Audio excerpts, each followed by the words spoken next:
You can see Barani in red to the left of the screen. In about 30 seconds, they're going to make their way to the front. Notice how our star keeps looking over to the left, as if she's waiting for something. As the officers leave, they're pretending to talk to each other. And you can see how easy this plastic comes out. You see how easy that is? Frack taps the back of Vetter.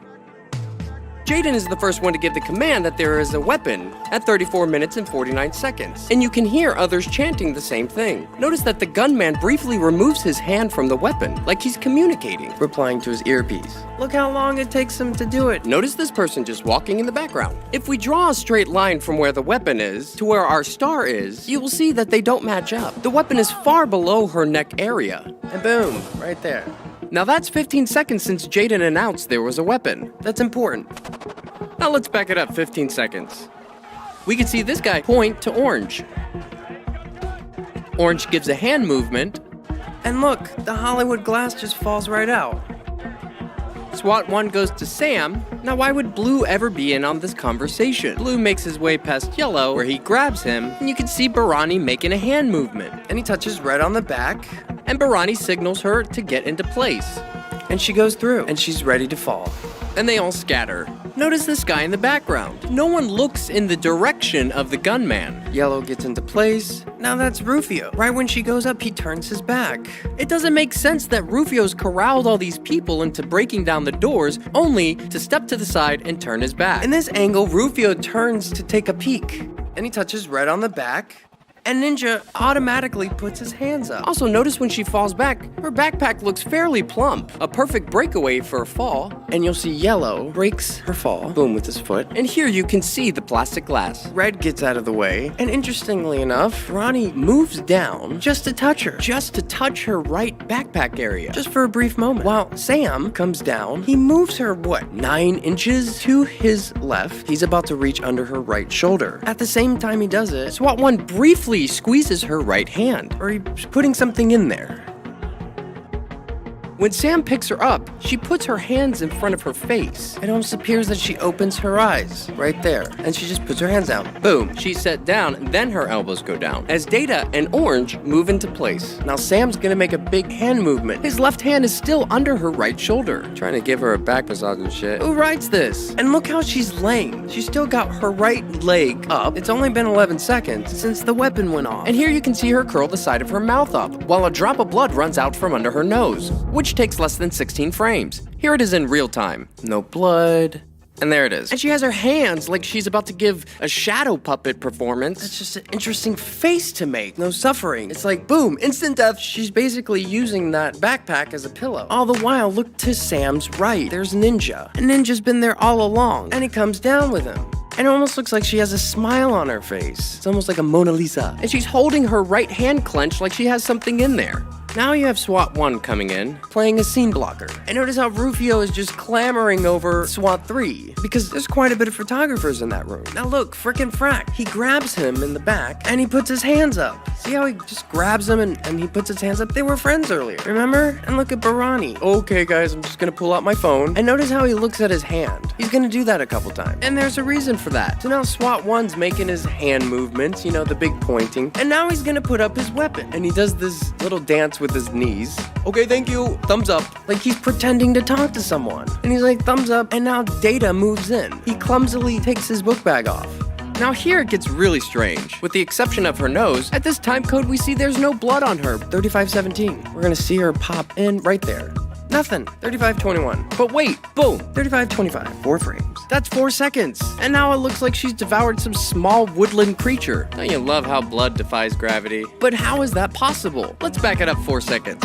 Now watch. Notice how Sam moves his left hand from her right backpack area, and he goes to grab her hand, like she's doing a peace sign, with her hand, dips it in. Look at that movement. Now you can see him move his hand across her face. But look, she moves her wrist into his hand first. It kind of looks like she's smearing blood on her face, or putting something in her mouth, but you can see the movement. And he swats her hand down. Then he forcefully turns her head to the right. It's hard to see if those are her fingers or if she's holding on to something. Now Sam gets up, and all he's doing is just pointing. Look, well, I guess my work here is done. They're both pointing at the same time because it makes for good pictures. You've got the drama, you've got the pointing, and now this blood is just gushing out of her mouth. Don't make no sense. Don't murder this person! Do you hear that? Y'all murdered this person? It's only been 21 seconds since the weapon went off. Just grabbing him like, what are we gonna do? And notice he has a full beard. Do people in these positions normally have full beards? Maybe, okay. He's also double masked. Ooh, such a secret. And they just keep pointing, look.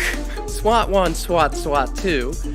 We can see that Yellow has changed his appearance as well. And so Data does these big gestures. She's still got her damn hands like she's playing a scarecrow or something. Now this guy coming in, he's a parrot blocker. And he's saying, move, move. Data just looks up, he's like, medic, scalpel. All the while Ninja's still back there, just monitoring everything. Data is just still fumbling through his bag, not looking for anything in particular. Everybody's just kind of moving around her. Got an active shooter! We have an active shooter. How original. Get her down! Get her down. She is down, bro. God, it's so cringy. Get the light! Flashlight! So they're screaming for a flashlight. Out of all things, a flashlight. Because the flashlight will enhance the drama of the photos. And it draws the eye down towards the light. Where's she hit? Where's she hit? Yeah, it seems like no one really knows. And that's when she opens her mouth, like she's spitting it out. You can see she has blood on her fingers. But when do we see her ever touch that area? And Data taps her left hand and she puts it down.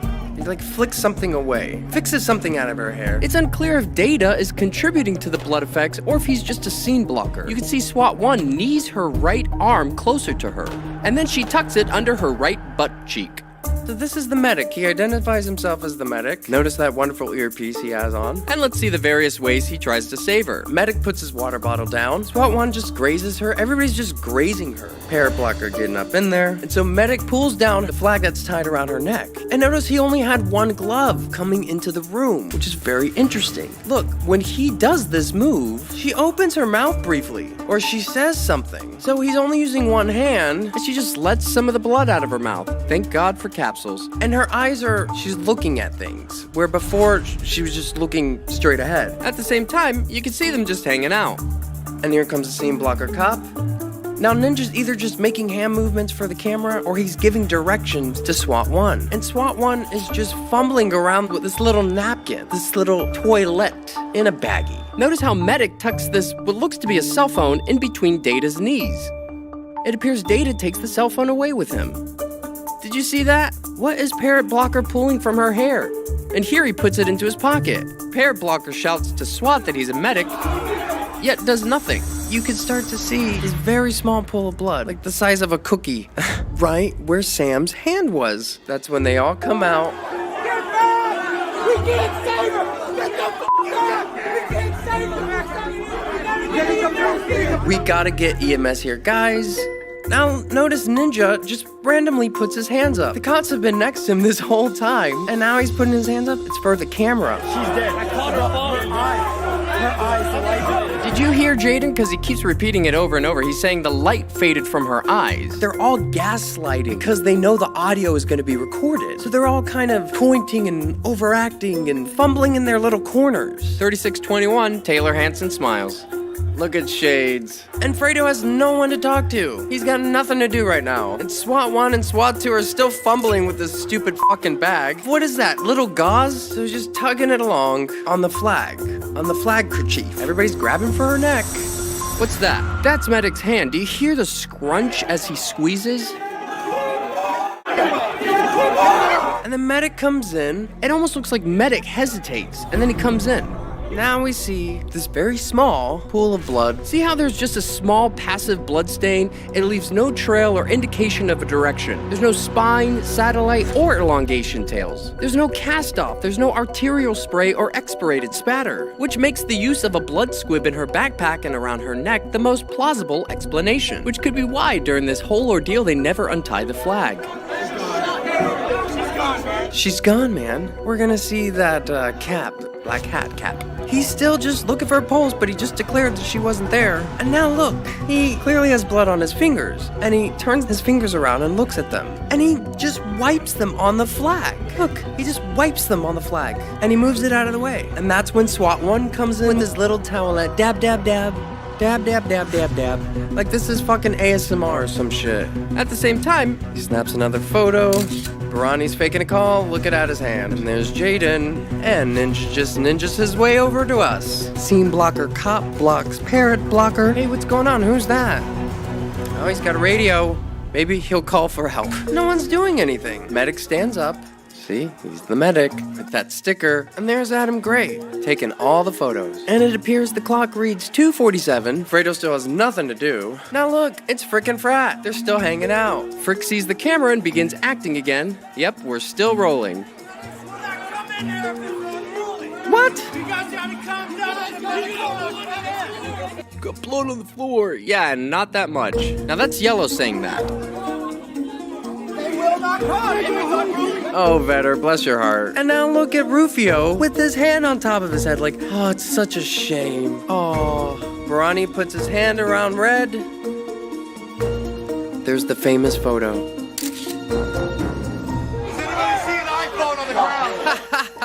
Has anyone seen an iPhone on? Nobody's doing anything. Everybody's just hanging out. Angry lady number 1. She's just there to scream at them. Now notice they're still taking photos of her in the background, yet no one has done anything.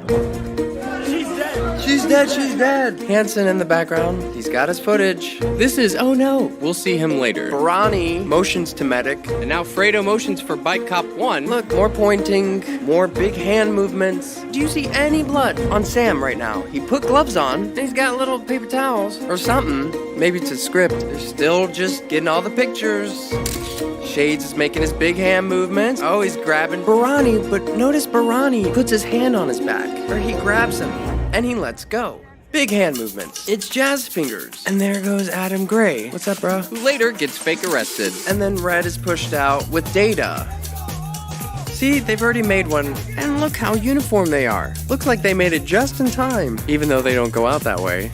And there she goes, with her book bag and flag still wrapped around her. Luckily, they don't have that far to go, just right out that door. Is that normal? Is that normal protocol? You would think if it was as easy as for everybody else to get into the Capitol, it would be for paramedics. Now we see Sam on the other side of the door, and we see he's littered his latex gloves on the Capitol floor next to the blood. No one would ever do that, unless it was to add drama to the photos. So that's our pool of blood. That sad, pathetic pool of blood. This is classic.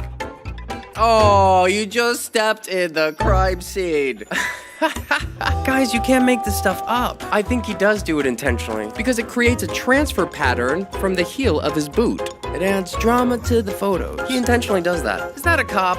Come on, guys. Is that a cop? Are these cops? And now they put the black ski cap over the blood. They've got the photos. And that's the guy who stepped in it, now changing his appearance. And those are the sad, pathetic droplets from one malfunctioned squib. Now, let's take a look at the aftermath.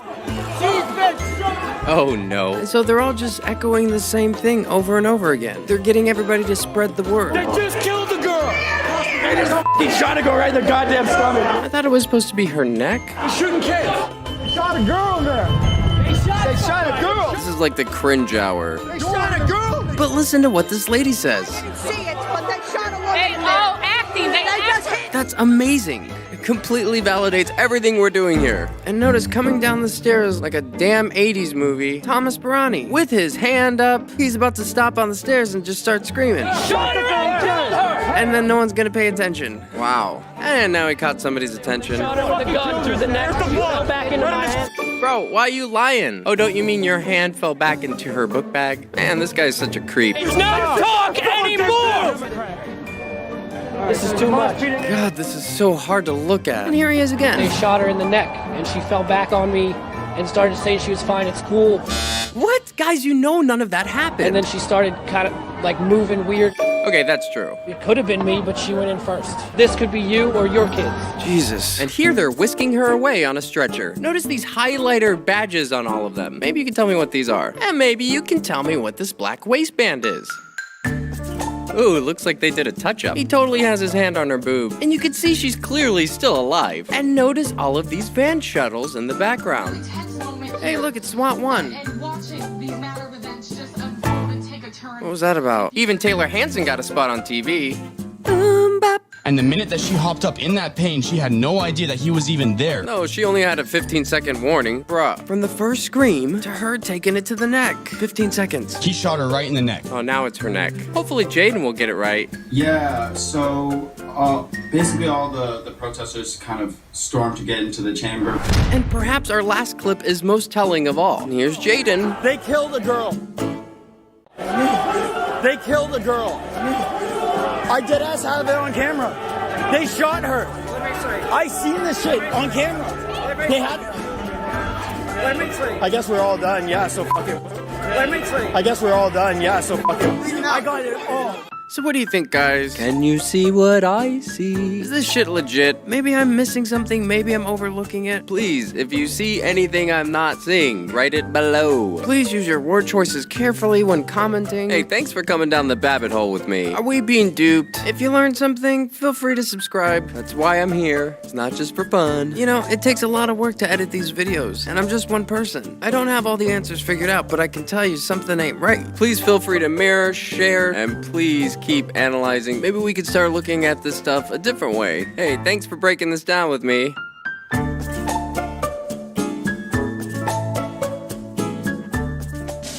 We just figured out Wooz News because we're fucking smart. And we are fucking smart. Hello and welcome to Creative Chaos. My name is Christy McKenzie, co-owner and publisher of Flip City Magazine, the nation's most savage satire rag. Now, we all know mainstream is mostly controlled crap, and we continually give plenty of attention to it by relentlessly complaining of how much it sucks. This show's a bit different and was created to offer a spotlight to fascinating people that are creating fantastic things outside the mainstream, effectively creating a better and truly diverse culture. And a little housekeeping, as always, Creative Chaos is sponsored by our magazine, Flip City Magazine. Here is our latest edition, Volume 19, closing out our 4th year of publishing.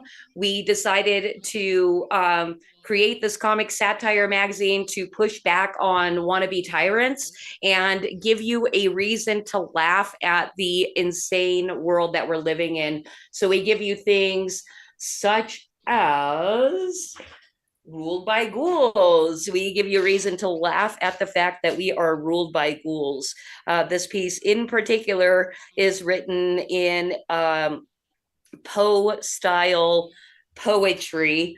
And you will get that inside volume 19. If you go to flipcitymag.com, you can order volume 19, and you will also get a handcrafted tin foil hat with your purchase.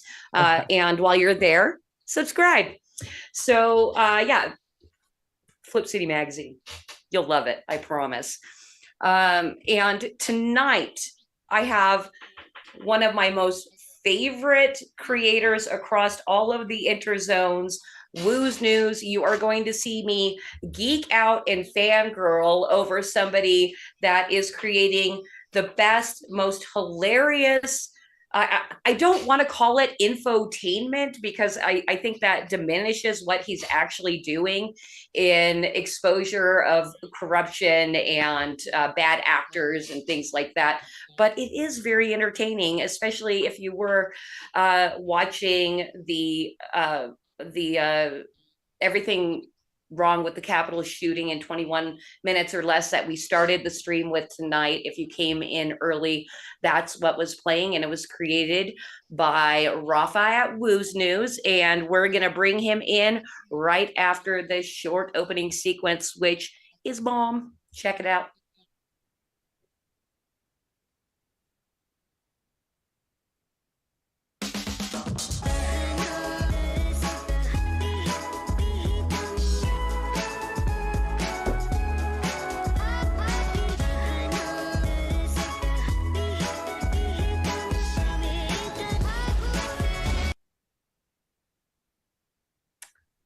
Hi, Rafa.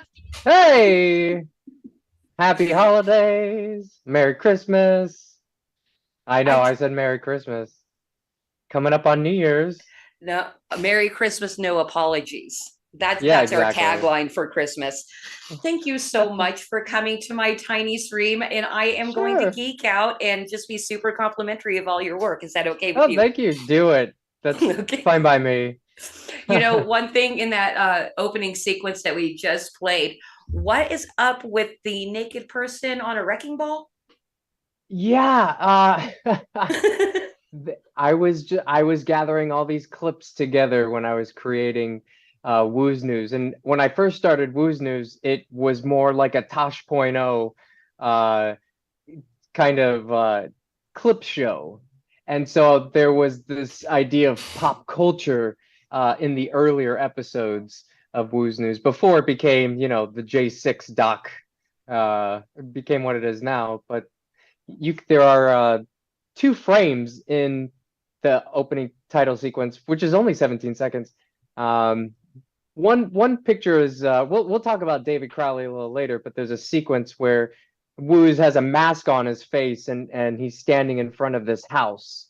That house belonged to David Crowley, and then there's a frame that his face flashes, but there's also a chemtrail in there, and there's also a winking Obama from Heliofence, I Pet Goat 2, and some all-seeing eyes and compasses and Illuminati shit. And yeah, so that is Miley Cyrus on the Wrecking Ball. And Okay. when I was creating, I'm a big fan of Jesus, but when I was creating the opening sequence, there was this hilarious meme that says chemtrails are just lines of coke for Jesus.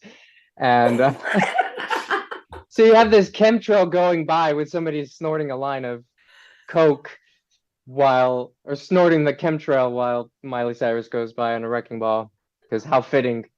And then there's this great big explosion where the hero dog comes to save people and wake them up out of their slumber. Well, now you've given me a reason to watch that 17 seconds another 100 times so I can pick out all the little winks and nods you put in there. Yeah, there's quite a bit. There's also like the first time, not the first time we see Wooz, but when the sequence when the glasses come on, all of that was kind of based from John Carpenter's They Live. You put the glasses on and then you can see what's going on. So that was kind of an homage to that. But if you look at the characters in the background, it's just it took weeks to make that thing. Well, and I think it gives a good idea of kind of your style, what you do. You just pack it full and make it so rewatchable. And the reason I have watched the Capitol shooting, I've watched more than your Act 2, because it's just so rewatchable, and because you miss things. It's also not an hour and 18 minutes. Right. Well, there's that too. Yeah, no, because I think, I was probably within the first few thousand people that watched Act 2. And I'm like, oh my God, this is almost too much. Like my ADD is out of control. I recently watched it on a huge screen. Normally I'm watching it as I edit. I was just, I sent it to my family and, they said they watched it. We'll see about that, but I was just like, I really want to show some of my sisters, and they didn't seem, I don't know, I kind of had to like, hey, let's watch my documentary. But watching it on this huge screen, it looked great. But I realized, like, damn, this is going so fast. I've watched it only once before, because when you're editing, you don't, I'll do a final run through where I'll watch everything, but still, I'm checking. I'm not watching it as an audience, as a viewer. But when I think that was 2 nights ago, and it looked great, but I was just like, dang. Okay, so just to feed this back to you, you watched it on a big screen with whoever in your family would watch it with you. Act 2, yeah. Act 2. Okay. Yeah, and that it was just really fast. It's intended to be fast, because otherwise this will be like a 10-hour documentary. And that's also the style of it as well. It's cut to the music. We just need to see what we need to see, get into the scene and get out. But it is pretty fast, because you're reading subtitles and who's that and who's that.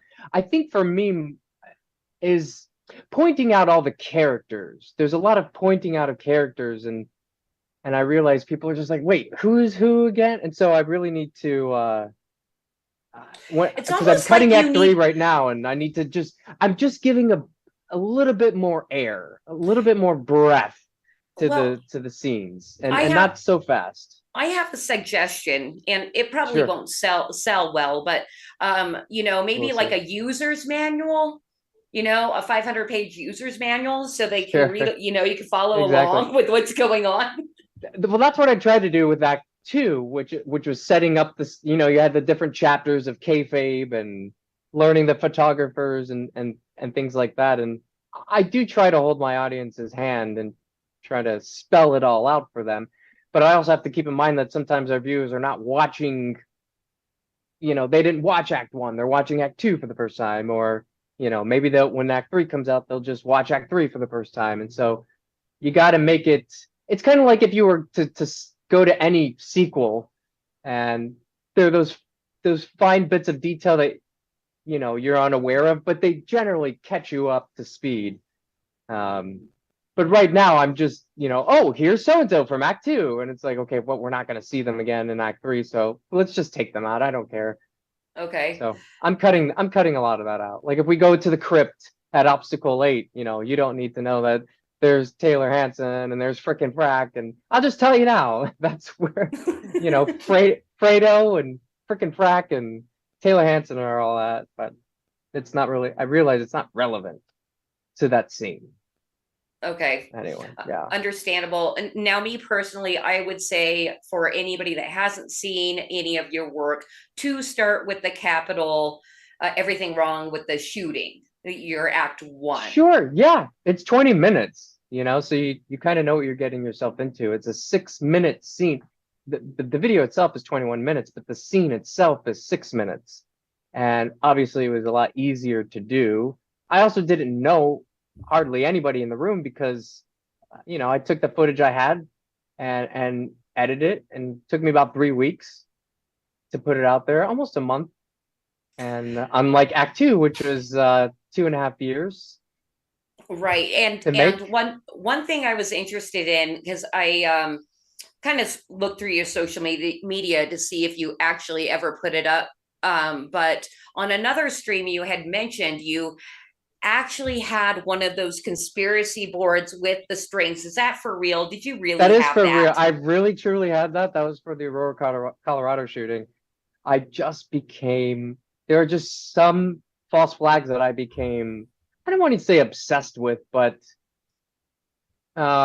when you don't have an outlet like I do now, you just have your friends and, I don't know, hookups that would come over and see it. And it just, I did have that, yeah. I also wanted, I will say it's helpful because also as a writer, you will have that as a writer. You'll have all your index cards, and they'll be in the different acts, and you connect this with that, and so it's a little bit like that. And in Act 2, I have it in there, but digitally. When we're looking at our different photographers, that was kind of my homage to the Batman shooting, if you will. Yeah, doesn't it seem like maybe every, way back when, it seemed that false flags were coming every once in a while, but seems now we probably get a false flag once a week. Yep, I'd say so. They've really turned it up. They really turning up the juice. Yeah. So which one do we pay attention to and dig into, right? My answer would probably not be the most popular one, even though I want people to watch what I have to put out. I kind of turned my back on all of this. It just, I became obsessed, waiting for the world to end in a way, and reading different manuals and internment camp manuals and different bills, and listening to a lot of Alex Jones. And then I came to realize the purpose of Alex Jones, other than him being a controlled op, but it's to keep us in a state of fear. It doesn't propel us into a state of belief or compassion or love. No, it keeps us stuck. And it keeps us buying shit we don't need, like survival shit. Now, I'm not saying you can argue whether you need survival things or not. I could tell you, as somebody who bought into all of that, man, I was having to throw cans away like all the time. You know, we'll update the marijuana in this giant chest of shit that I've never needed. And since then, I've just put my faith in Father and Brother Yeshua, and you know, things are a lot better now. So when a false flag comes by, you know, I'll be like, how are they spinning this now? Or now it's just so lazy, you know.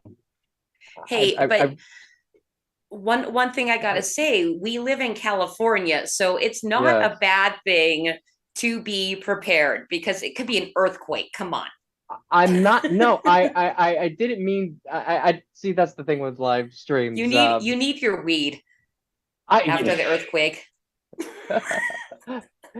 What I think the idea here. I think there's a difference between being prepared, and there's a difference between waiting for it and eating, spoon feeding this type of fear porn.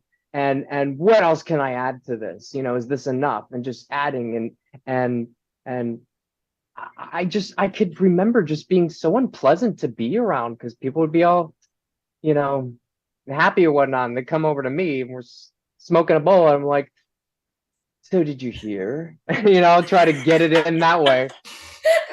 Did you see what they did? You know, and they're like, you just don't buzzkill me, bro. That's what I was. I was a giant buzzkill, and just I don't want to be that guy anymore. I was that guy. Like, the first thing I got to do is tell them how I feel about 9/11, or just slip it in there. I would just slip. I got to the point where we had to talk about it, to where I would just slip it in there. So now I don't really follow what's going on anymore, except the Capitol. But even with the intricacies, is that how you said that word? Intricacies? Yeah, you did it right. Thank you.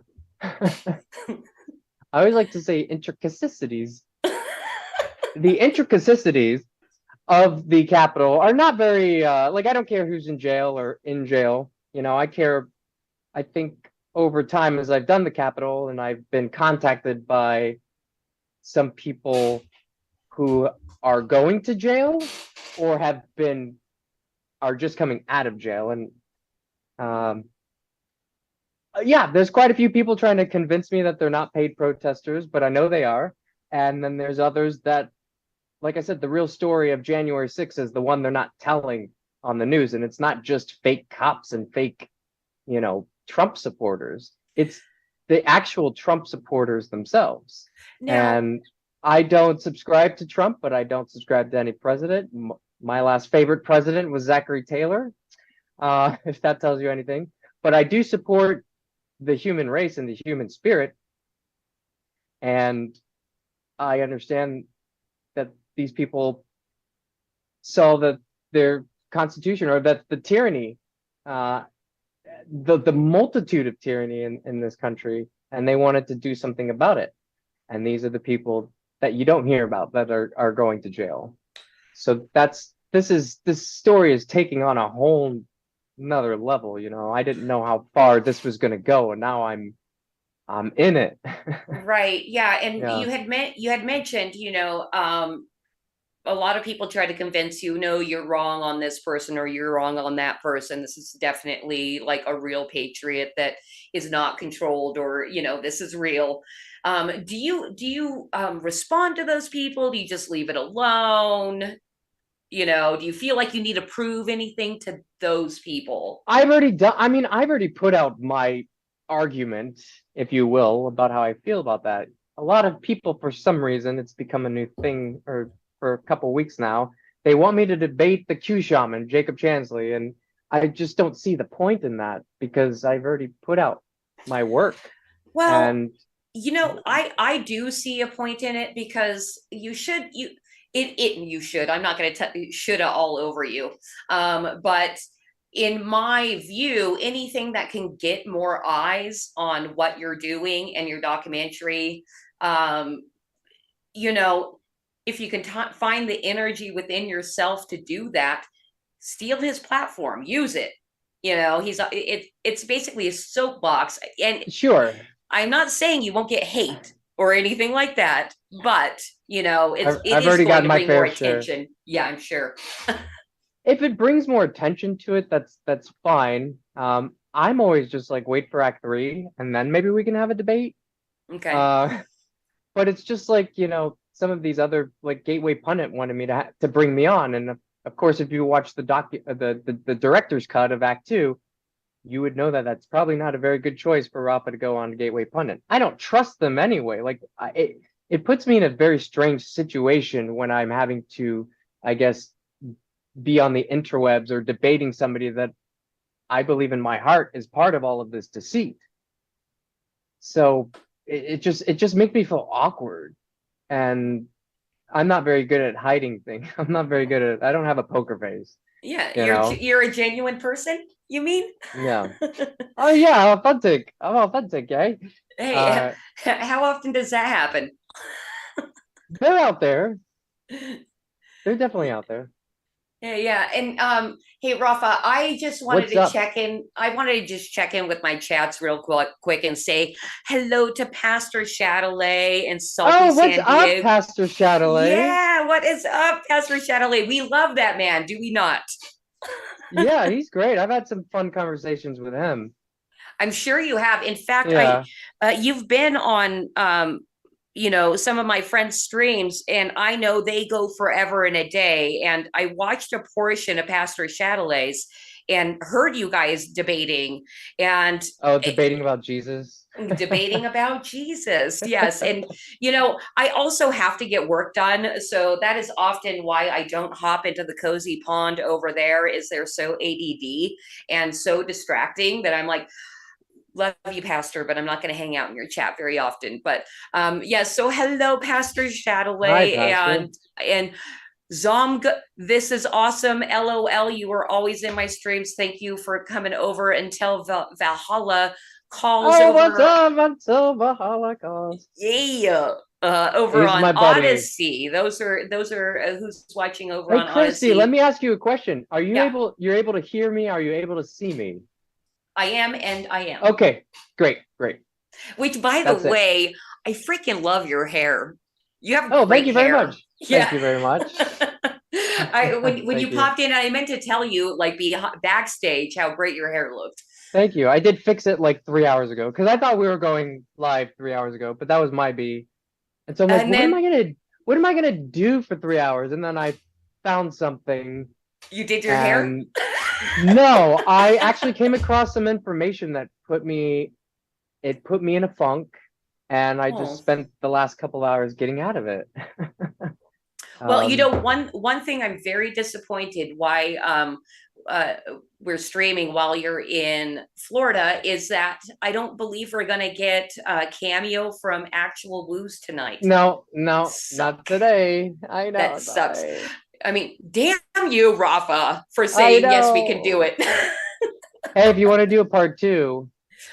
Well, and we're gonna save that to the end when I'm gonna say, hey, we're gonna do this again, right? And then you agree. Okay, great. Listen, if it gets more eyes on the page. Oh, I never sent you my Give Send Go. It's fine. If we can get more eyes on the page. By the way, all of your links I've already put in the description across Odyssey, YouTube, and Pilled/Foxhole. But I still need to finish my shout outs because I'm really trying to build up that internet clout.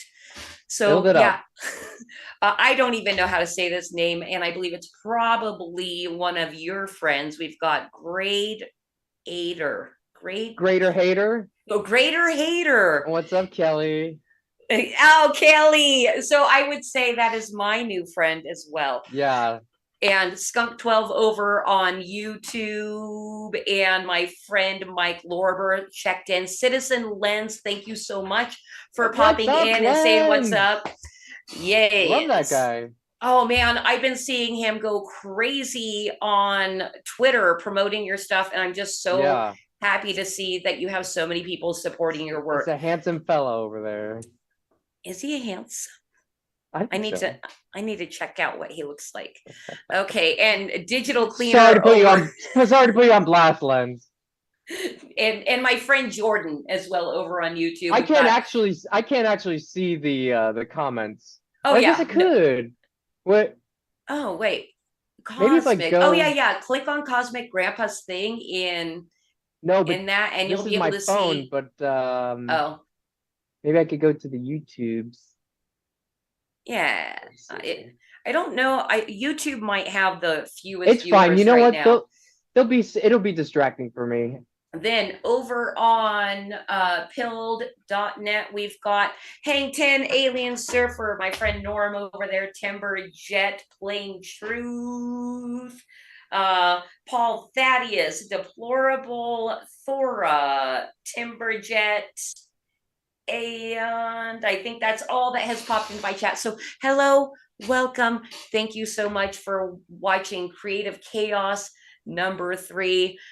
I promised to do better checking in with chats, and I hope I did okay by you all. All right, with that out of the way, I'm so happy that I did that, and that you recognize some of your own friends over there. Something that I wanted to get into, because I know just by watching you on other streams that you came to LA to really kind of try to make it in Hollywood, but by being actor, director, writer, which it seems to me you are a fantastic writer, because I watched one of your and thank you to Kelly, by the way, for sending this to me, because I did not know this existed. I watched the call passively today. I was doing other work, but the opening, the first 2-minute opening is just, it just draws you in. So I had Cosmic pull that down, and I'd like to watch that right now, if that is okay with you. Oh, the call? Yeah, the first 2 minutes of the call. Sure. I mean, if I could just let your audience know that this was a spec pilot that I raised the funds for, and spec means you go out and you raise the money and you shoot it, and I did everything, and I took one meeting with Amazon and kind of left their butt hurt. And I just went on to the next project, and then eventually went on to wooznews. So in the past, when I've talked about, finishing Act 3, doing David Crowley's story, and then getting back to my shows to sell them, that's, the call is one of them, so. Okay, I am not sure if the audience heard any of that, because I see Cosmic playing the video right now, so they might not have heard any of that. Just kidding. Okay. Cosmic, are we backstage? No, you're live. Oh.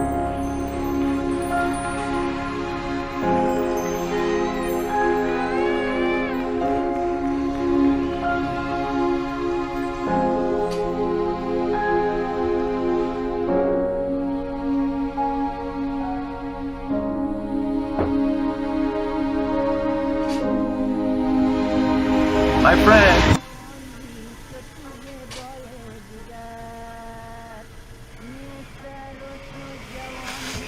Hey, it's good. It's good.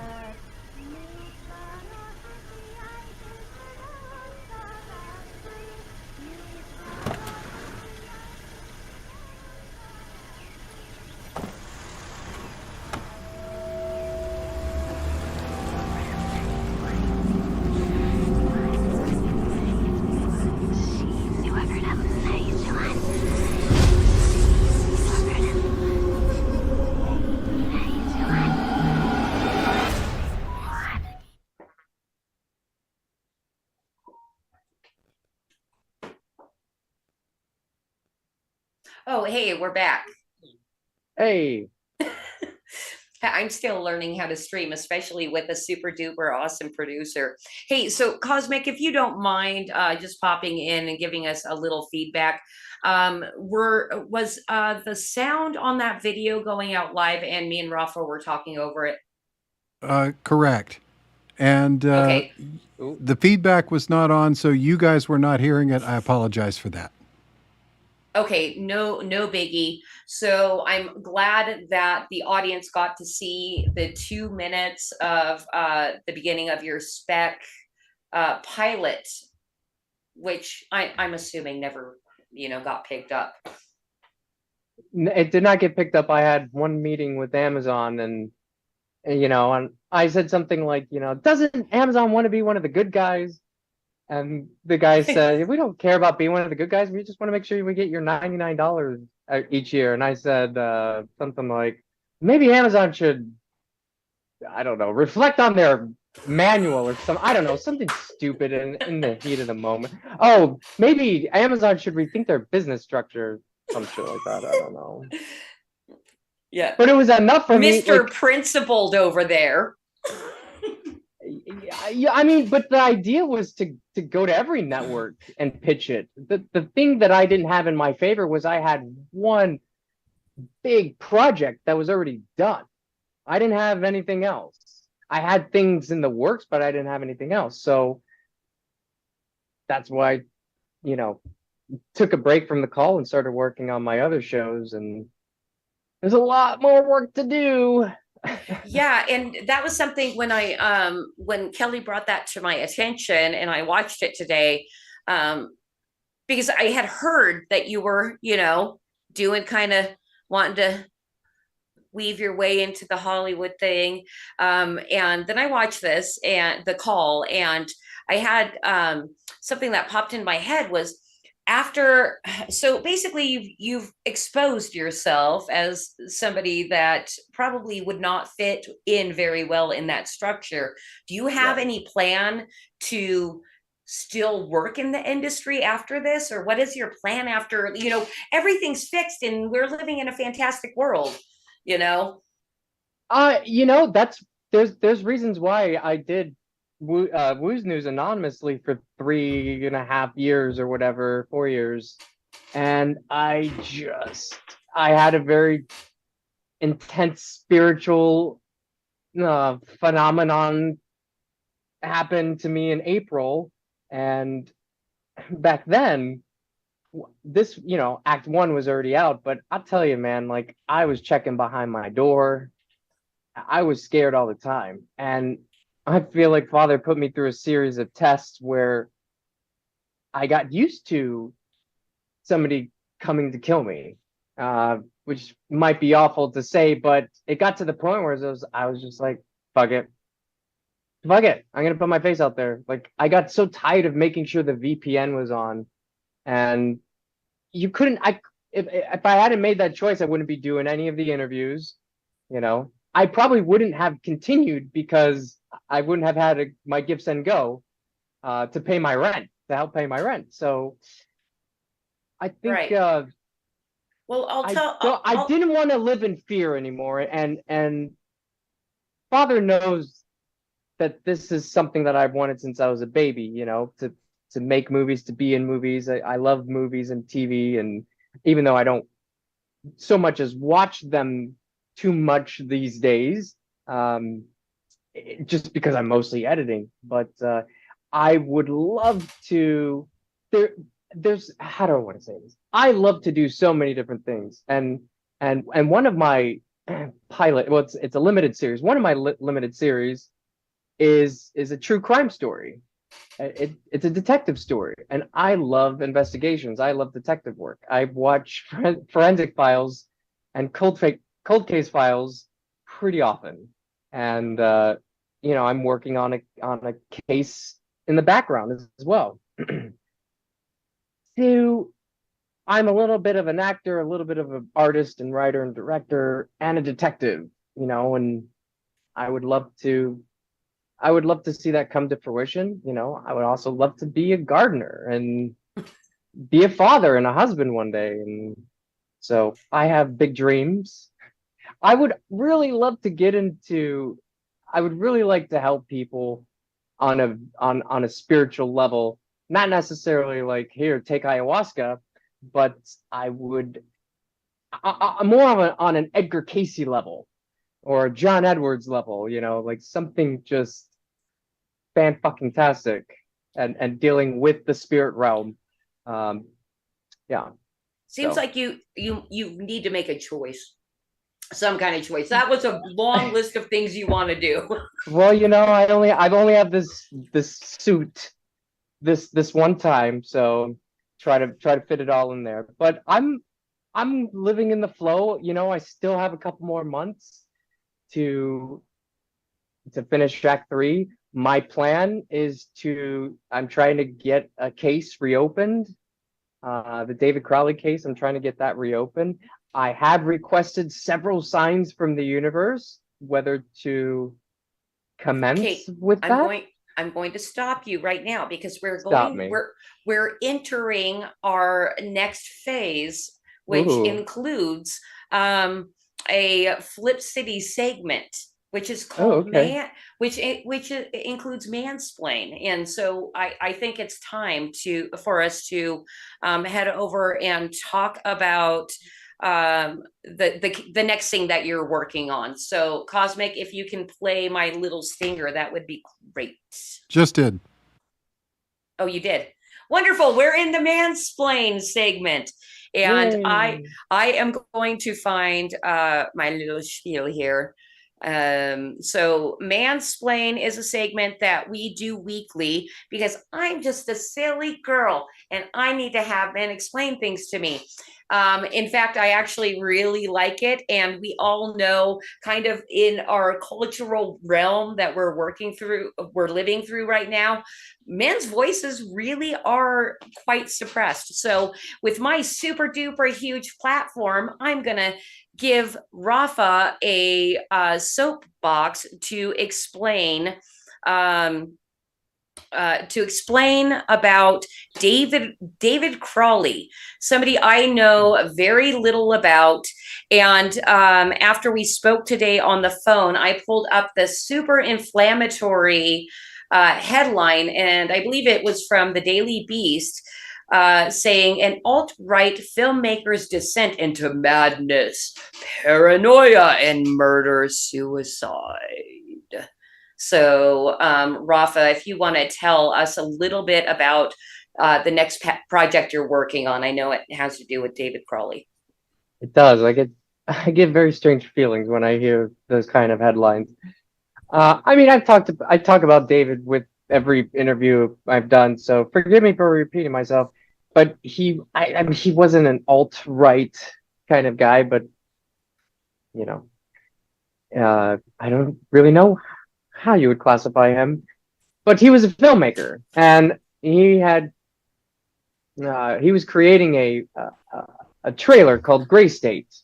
And when he was finished with this trailer, somehow it got the attention of InfoWars and We Are Change movement and the Oath Keepers and all these different movements that were coming up around that time. This was during the Ron Paul era as well. This was 2012, and it got so many views that he went on to the InfoWars show with Alex Jones and kind of making his rounds on the alternative news syndicate shows, and was his predominant goal in mind was to sell Gray State and make it into a feature, and he had a movie deal here in Hollywood. So while David was working on Gray State, his baby, I was working on my baby, The Call. And his body was found along with his wife and his 5-year-old daughter on January 17th, 2015. And this was someone that if you were I don't want to say if you were really in the truth community during this time, but this was, Loose Change was out. All the 9/11 documentaries were coming out. The V for Vendetta Guy Fawkes mask was everywhere. Occupy Wall Street was on the up. I believe this was a year before Sandy Hook, or it was around the time of Sandy Hook and Boston bombing and favorite false flags like that. But someone who I first heard about it, I knew who David was because he was creating Gray State. And then the next thing I heard about him was that his body was found, and they were calling it a homicide-suicide. And I'm just making sure you're still there before I I am. continue. I Before am. I continue mansplaining, because I am a man. Well, and I need to listen, right? I mean, there'd Yeah. be no point in splaining if I weren't Right. here listening. Long story short, I've been following the case for a couple years now. I forget how long, maybe 4, maybe 5. It's probably the strangest crime scene I've ever seen in my life. It is the most horrific crime scene I've ever seen in my life. And, the media never talks about the crime scene or all of the missing limbs that are missing from the crime scene. And it's got me shooketh, the story. But the Apple Valley Police Department within 24 hours said David did it. He killed himself and he killed his family. But yet there is no evidence to support that. And when the Apple Valley Police Department wrapped up their official police report, on the last page, they admit that they don't have anything to tie David to this case. And that was, I believe, August or October when they wrapped up the report. I mean, I can talk all day long about the case. And thank God there's a gray stage. Gray stage is ran by Greg Fernandez Jr. and Catherine Michelle and Sophia. There's quite a few people, and Dan Hennon has Justice for David Crowley and Family Facebook page. And these pages were created within 48 hours of the news, because there's just so many anomalies. And not only was the Apple Valley Police Department coming forth within 24 hours saying David did it, people like Ben Swan and Alex Jones and Luke Rudowski of We Are Change and all these big talkers. Of course, I don't trust any of them, but regardless. Hey, Rafa, I'm gonna yes, ma'am. I'm just going to stop you right there because I know you wanted to talk about this story in length, and you did say you. No, actually, I know you do, because I've actually reserved 2 of my segments into this, and this seems like the perfect stopping point to switch to the next segment, which is Creative Chaos Conspiracy Corner, in which I put on my tinfoil hat, and you're going to expose the Alex Jones and the We Are Change, the people you do not trust, and I'd love to know why. There are some things that I don't necessarily want to talk about right now, but oh gosh, you put me on the spot. I did, but no, you can just continue with the David Crawley story, because you had mentioned missing limbs. I will say this. There's probably, you would be shocked at the list of people that I no longer trust. I mean, I pretty much trust Really Graceful, and that's maybe a couple of others. There's Brian at High Impact Flicks, and Gematria Effect News, and the underdogs, if you will. But there's just something real shady about some of these characters coming out of We Are Change and the Oath Keepers and Alex Jones, and they all just kind of came around or about the same time. Not Alex, but I would say as far as a presence for people like you and I, because he's kind of like a gatekeeper, if you will. But they did all kind of swarm around David Crowley, that's for sure. So there are interesting characters that are in David's story that are also in my Capitol story. But yes, no, you're right. There are missing limbs. And one of the reasons why I'm adamant about bringing it up is because, I still have months to go on Act 3. And right now I'd like to take this time to do these interviews to start building a team, or planting the seeds to build a team of criminologists, people in the forensic world, pathologists, LEOs, medical examiners, lawyers, please, dear God, lawyers, PIs, private investigators. There's a lot of photos we didn't get from the FOIA requests. We got a lot of photos and videos and documents. Did they supply us with stacks this big? But there was a lot of photos that were left out. And these are the missing limb photos, even though there were 2 photos that were leaked that I have that shows, you know, David's head missing. But when, you know, David's right hand is missing as well, the hand that he used to kill himself and his wife. And I just need to look at that. I need to look at that area. There's quite a few places. There's quite a few things I need to see. And right. That's my first order of business, is getting my hands on those photos.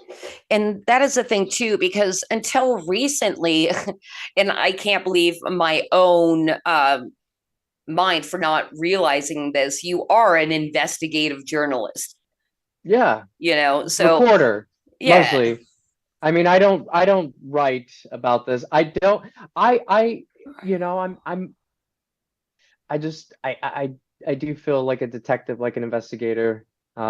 This was something that I did Wooz News because, well, I'd been wanting to do it for a long time. Before, it was without a dog, and I was not the host of it. It was a friend of mine who's I just think is so funny, and I wanted to call the show Tilly 2.0. And we just, a group of us would just meet all the time, and it wouldn't ever get anywhere. We met for like years and never went anywhere. And I just sat on it. And then finally, when, you know, COVID started and I started to get deeper into the Crowley case, I was like, we're just going to do it with a talking dog. And it's going to be my dog. And we're just going to, we'll just call it Wooz News. And because I was one of those people that would, you know, eat up all my fear porn and then be like, well, what do we do? What's the solution? And I realized all along that you are the solution. And right. Well, you know, you're talking about wanting to get, you know, more investigators and law enforcement and things like that involved in what you're doing. Have you made any progress in making contacts in those circles? I have, yes. I would say, how do I want to say this? I've had some conversations with LEOs and former chiefs and captains and detectives, and I think that what I am looking for is ideally someone who's been around the block, someone who is going to who's a big fan and is going to pick this story up and help me out pro bono. He's just going to guide me, because I will go and I will instigate a protest if I need to outside the Apple Valley Police Department. Before I do that, I need these photos, because when they're saying David's hand is missing and they're saying that the beagle ate it, but yet there's a knife found at the crime scene and his head is missing and his right hand is missing and both of his wife's hands are missing and his daughter's entire right arm is missing, I need to see what made those cuts. And so when there's no prints of the dog anywhere, it's, like I said, it is the most bizarre crime scene. I would love if someone could build me a website. That way I could have, you know, all the Wooz News stuff there, but also I could upload photos and videos and all of the documents that I have. So I could just say, hey, go here, look through the photos. Obviously I'm not going to post the gruesome photos, but I mean, I'll send them to whoever can help me out. But right, I need to see the condition of the bodies. You know, they say that David is marked autolysis, and there's people in the community that believe that David was killed first, and I just need to see the detail. You know, if God is in the detail, I need to see that instead of some blurred fucking photos. But like I said, I do have two and a half if you count one that's just, you could see his left hand in it. But again, just the most bizarre crime scene I've ever seen in my life, and absolutely horrific. And so this is for me, this is one of our brothers. You know, I was definitely deeply affected by this case, and I there's not a day that doesn't go by that I don't think about it. Right. And that may be, you know, just your viewpoint on he's one of our brothers, maybe why this was one of the thousands of false flags or cover-ups, why this is one you're deciding to pinpoint and want to bring your own talents to, is the David I can Crowley only go case. off of I can only go based off of my feelings. You know, I trust me. I was like, there's kids out in this country that don't have food, or there's this person that was like, why couldn't I? That's just not how it works for us. If we go based of off of our feelings, our gut and our heart, you know, maybe somebody will handle that. All I know is that I've been given this opportunity to now have a platform because of this Capitol project. And I started Wooz News because of David Crowley and because I wanted to affect change. I didn't want to be one of those people that was constantly asking somebody, what do we do? What do we do? So Right. I just kind of stepped into a role of leadership, and I'm gonna get this case reopened, girl. Well, it sounds like you're putting all of your intention that way. Yes. You know, and because so, listen, if something were to happen to me, I would want somebody to, you know, care. Yeah, I'd want somebody to care. And I don't know how David feels in the spirit realm. I know that probably sounds very weird to say, but whatever. I know that Father is a huge fan of truth. And if I can somehow bring even more truth to this, because it's like the world believes that David killed his 5-year-old daughter. And if you look at the condition of her body or any of their body, it's just god awful. And I didn't know David personally, at least in this lifetime, but I've seen I can generate a kind of a character profile on somebody very quickly. And somebody that I'd already been following for a while, he was not this alt-right conspiracy theorist who lost his way and became overwhelmed and succumbed to the dark side of conspiracies with his Gray State Project, which is the narrative that they try to push. He's very much a family man, very much a leader. And right. He definitely was a leader during that time. And well, goodness, it almost seems like it's like a warning shot. Like, hey, if you guys get, you know, if anybody wants to go down this path and try to expose X, Y, Z, this can happen to you too. I just thought it was so weird that everybody in the truth community was like, yeah, David did it. And I'm looking at these photos and I'm reading his journal. I don't claim to know everything about this case. Obviously, if I did, we wouldn't be having this conversation. But I know quite a bit, and there are some shady characters in and around this case, and it's held my attention all these years, and it does make me upset when people, yeah, I'll tell somebody about it and then they'll go Google and they're like, wait a minute, this is the guy you want to help? And I'm like, no. This is... Right. I mean, right. yes, but don't read the headlines. So right. Well, isn't that a funny thing when you were talking to people that you know, claim to be red pilled, or, you know, I'm a truther, and then this is the one time that they'll read a headline and say, never mind, this headline says this. I mean, that's like that cognitive dissonance. That's something, I think that is a huge problem actually in the truther community, is so many people think they have every single thing figured out so hard that they can't be fooled anymore.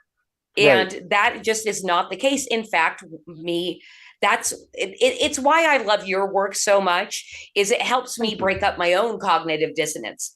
Yes. You know, and shake that, shake that calcified pineal gland. Yeah. You know, it's trust like, me, okay, no, I'm like, I'm vibing. Oh my God, this feels so good, but I'm uncomfortable because, oh, wait, okay, no, I trust him. When I trust me, before the Capitol Project, I knew a lot of stuff, and the more I did Wooz News, but really when I started doing the Capitol, I'm like, wait a minute, all of these guys that I'm subscribed to were at Charlottesville and the Kyle Rittenhouse shooting and the Capitol, and you just start putting all these characters that are in the background together, and I had just such a sick feeling in my gut that I was a proponent of these people because they're just really great deceivers, and but at least this time I'm not I tried to hold the compassion there. Like, I understand why somebody will deceive the masses, whether for power or money or opportunity or a lesser for clout. Sentence of for clouts, yeah. For clout, to that sweet internet clout. Yep. So I'm operating. I mean, I'm still gonna call you out, but if I need to, for the sake of the people and the truth, but I'm not gonna. That's why, like, debate Jacob Chansley. Like, I'm not really somebody who needs to go out of their way to prove themselves. I already did that with my work, and it honestly, it didn't have anything to do with me proving myself. It was just I've been breaking these false flags down for years, and thank God for the Boston bombing, because there were so many techniques used. You literally said, "Thank God for the Boston bombing." Well, it wasn't real. Oh, well. It wasn't real. I don't know which side of the fence you're on with that, but dude, it was a really easy false flag to break down, thanks to I think his name's David McGowan, who did the Boston unbombing. Not that I didn't know already, but yes, thank God for the Boston bombing. Nobody was hurt. Christy. I would never say that about 9/11 now. I would never say that about 9/11. All right. Yeah. And there's some other false flags that are a mixture of both, and no, I could safely say that about Boston bombing. What happened to the Sarnav brothers? Maybe we will never know. I that one bothers me quite a bit, because I don't know what to believe. But I'm not. I don't want to, bring any harm to anyone. That's not the purpose of this. I feel that this is very important to Father and Brother Yeshua, and which seems so silly to me sometimes. Like, I'm here editing this video to help wake people up, because the deception is at a 10. But they seem to be big fans of the show, and they're guiding me. So, well, and they obviously have great. I believe they have great senses of humor. They really do. That is, absolutely, definitely. I mean, I think Father's sense of humor is a little bit more raucous than maybe Brother's. Brother's very calm. Brother's very calm. Likes to do breathing techniques. But anyway, I feel that wherever is happening right now, if I can do my part, if we all do our part, I do feel that this Capitol false flag is a part of this. I do feel that David is a part of this, but I also feel that Father and Jesus and a lot of these things kind of wrapped up in this, and I have no idea what's going to happen. And I think that's probably for the better. That, still working on that mediumship.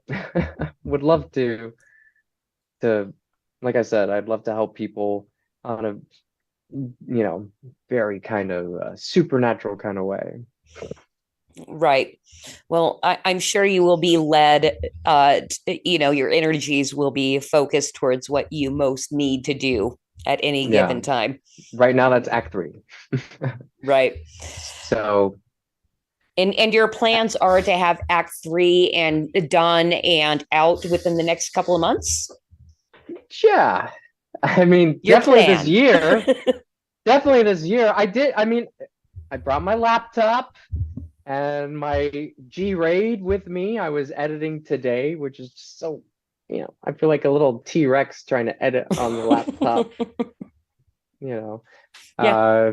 But I'm at this very intricate sequence right now that I've been on for over a month. I call it the 227 sequence because every day happened at 227.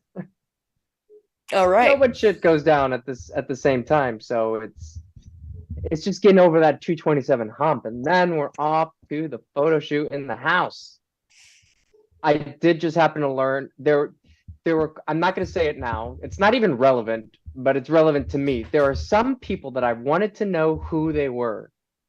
I became obsessed with wanting to know some of these people that were in Act 1, like Fredo and Yetter and Cop 2 and Sam. And the day before I came here to the Keys. But who's Happy? I don't know who Happy is. We do see her in Act 3. I don't know.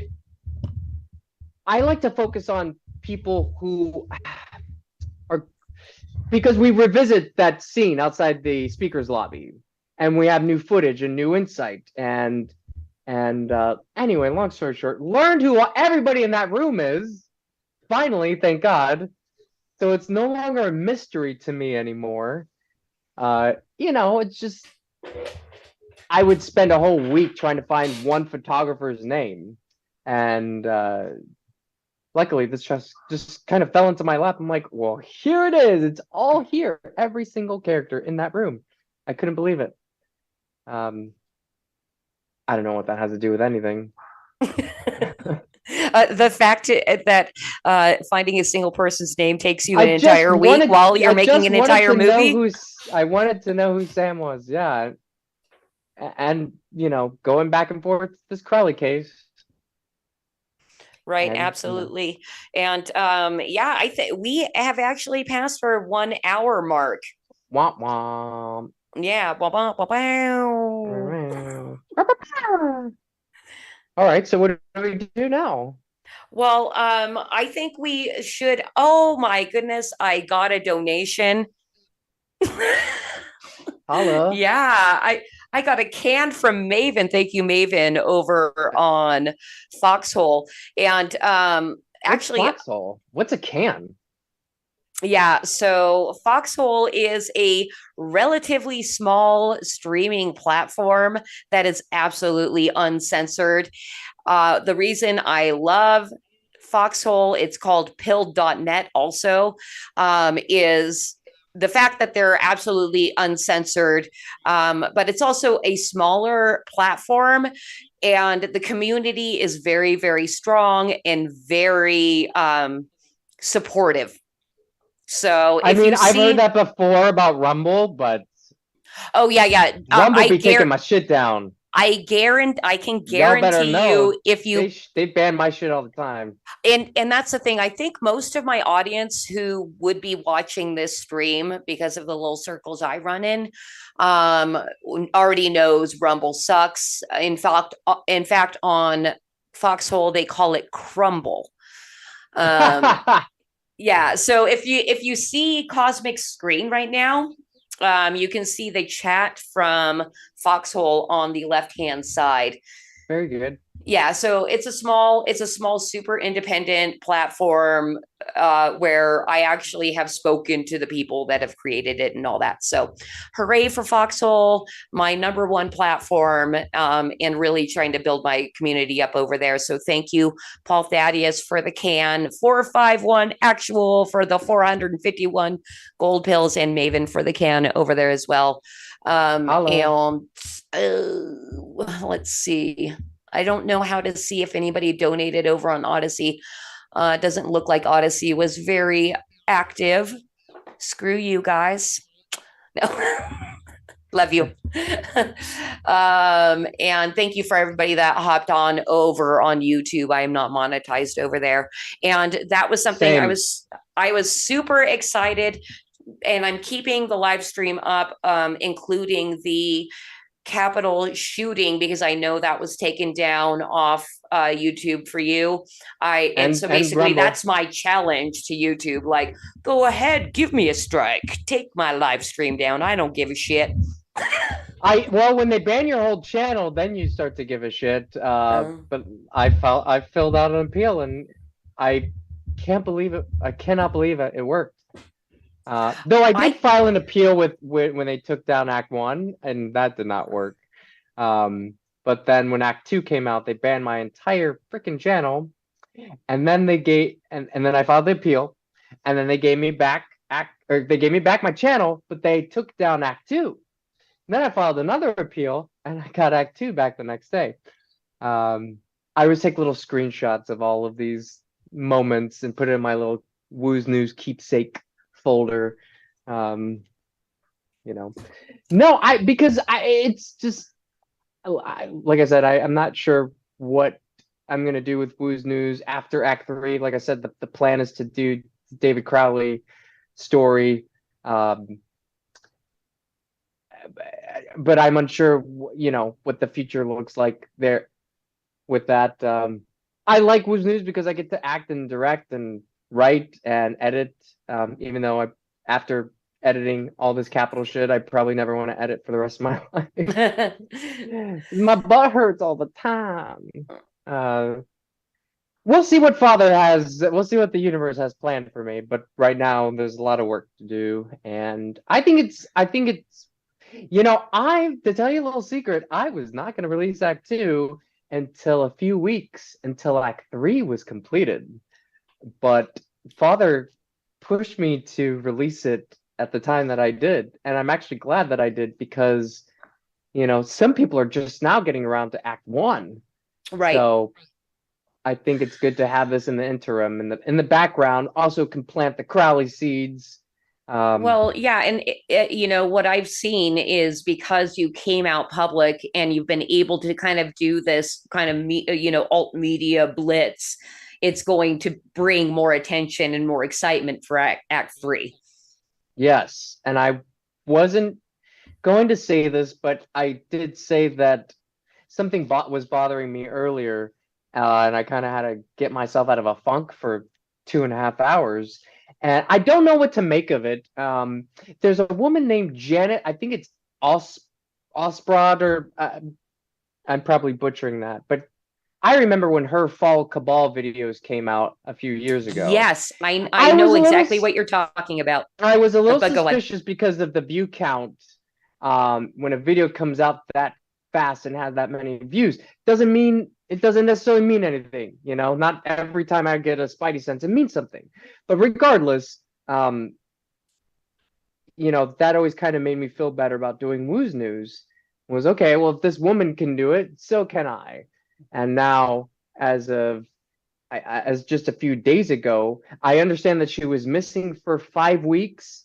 And I watched a video today that said that she took her own life. I don't know how to feel about any of those things. But I would just let you know that will never happen to me, ever. You will never take your own life. I will never take my own life. I am the healthiest person I know. I just had my physical. Not into drugs unless they're, weed. But I'm a pretty good boy. And so that story was bothering me quite a bit, and because I already got the David story going on. David's trying to tell the truth and putting it into his film about the Freemasons coming to decapitate us. And, I would love to say that I have superhuman powers and I don't think about these things. But it's as long as I can have a platform to say, hey, I would never do this to myself. I would never harm anyone else. But it helps me feel a little bit better at night. Here's what I have to say about that: the fact that you will never harm yourself. So if any harm comes to you, that maybe in the media they're saying came at your own hand, I'm going to feel personal responsibility to kind of take on your role for what you're doing for David. And I really don't want to. I don't have the time for that shit. Okay.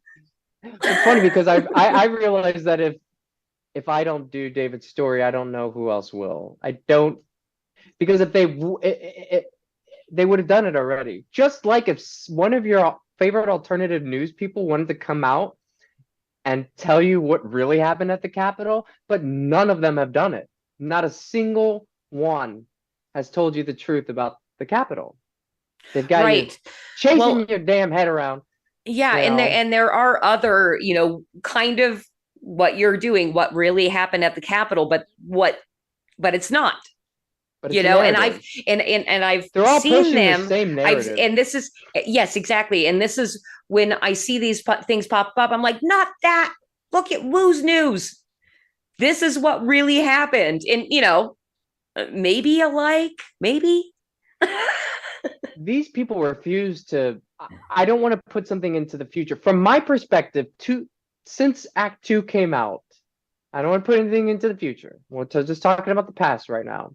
In the past, I am aware that certain people have received a certain video. And I also know that these people have been, needless to say, quiet. You would think that these people would totally have a viewing party, a little slumber party for Act 2. There's a reason why it has a 99% after millions of views. I don't care if I'm tooting my own horn, because again, it's not about me, it's about the information. I'm just a vessel for Father, you know what I mean? Right. So, yeah, it's about the work and what you put out there. No, I know exactly what you're talking about. I've had many of those same experiences where I know there's people in the past I thought would really like what we're doing, and it's crickets. Yep. In fact, even like personal communications and things like that. Yeah. And I'm like, oh, we're not approved. We're not the approved ones. We're not peddling the narrative that they've chosen. Right. Of course, there were feds there at J6, but that's where they keep you. That way they can contain you. And they say, oh, this guy is going to jail now. Oh, they're gonna release more footage. Like, we need more footage. They're not, you know what I mean? Yeah. And then you're gonna need somebody like, somebody to view this footage diligently. I'll tell you, the footage they've been releasing now. Do you think I have any of that in Act 3? No, because ain't nothing going on in these sequences that they're showing us. By the way, that all the timestamps are removed from these videos that they're showing us, and now they want to blur the faces of these people. It's just they put out the story and then you take the bait. Whether you're on the left or the right, it doesn't matter. You're programming. They've got different programming for different people. Right. You take the bait instead of realizing that there's a hell of a lot more to the story than just feds being there. And by the way, the idea of feds being there came along later. If you remember the first week of the fake surrection, it was Antifa. Now you don't hear about that no more. So which one is it? Or could it be that it's all of it? That there are paid protesters there? That some of the cops may not be real cops? That there are feds there? That this is just one big show for all of our, conveniently placed world-renowned photographers? I don't think that your audience, maybe they do. I don't think you guys know who some of these people are.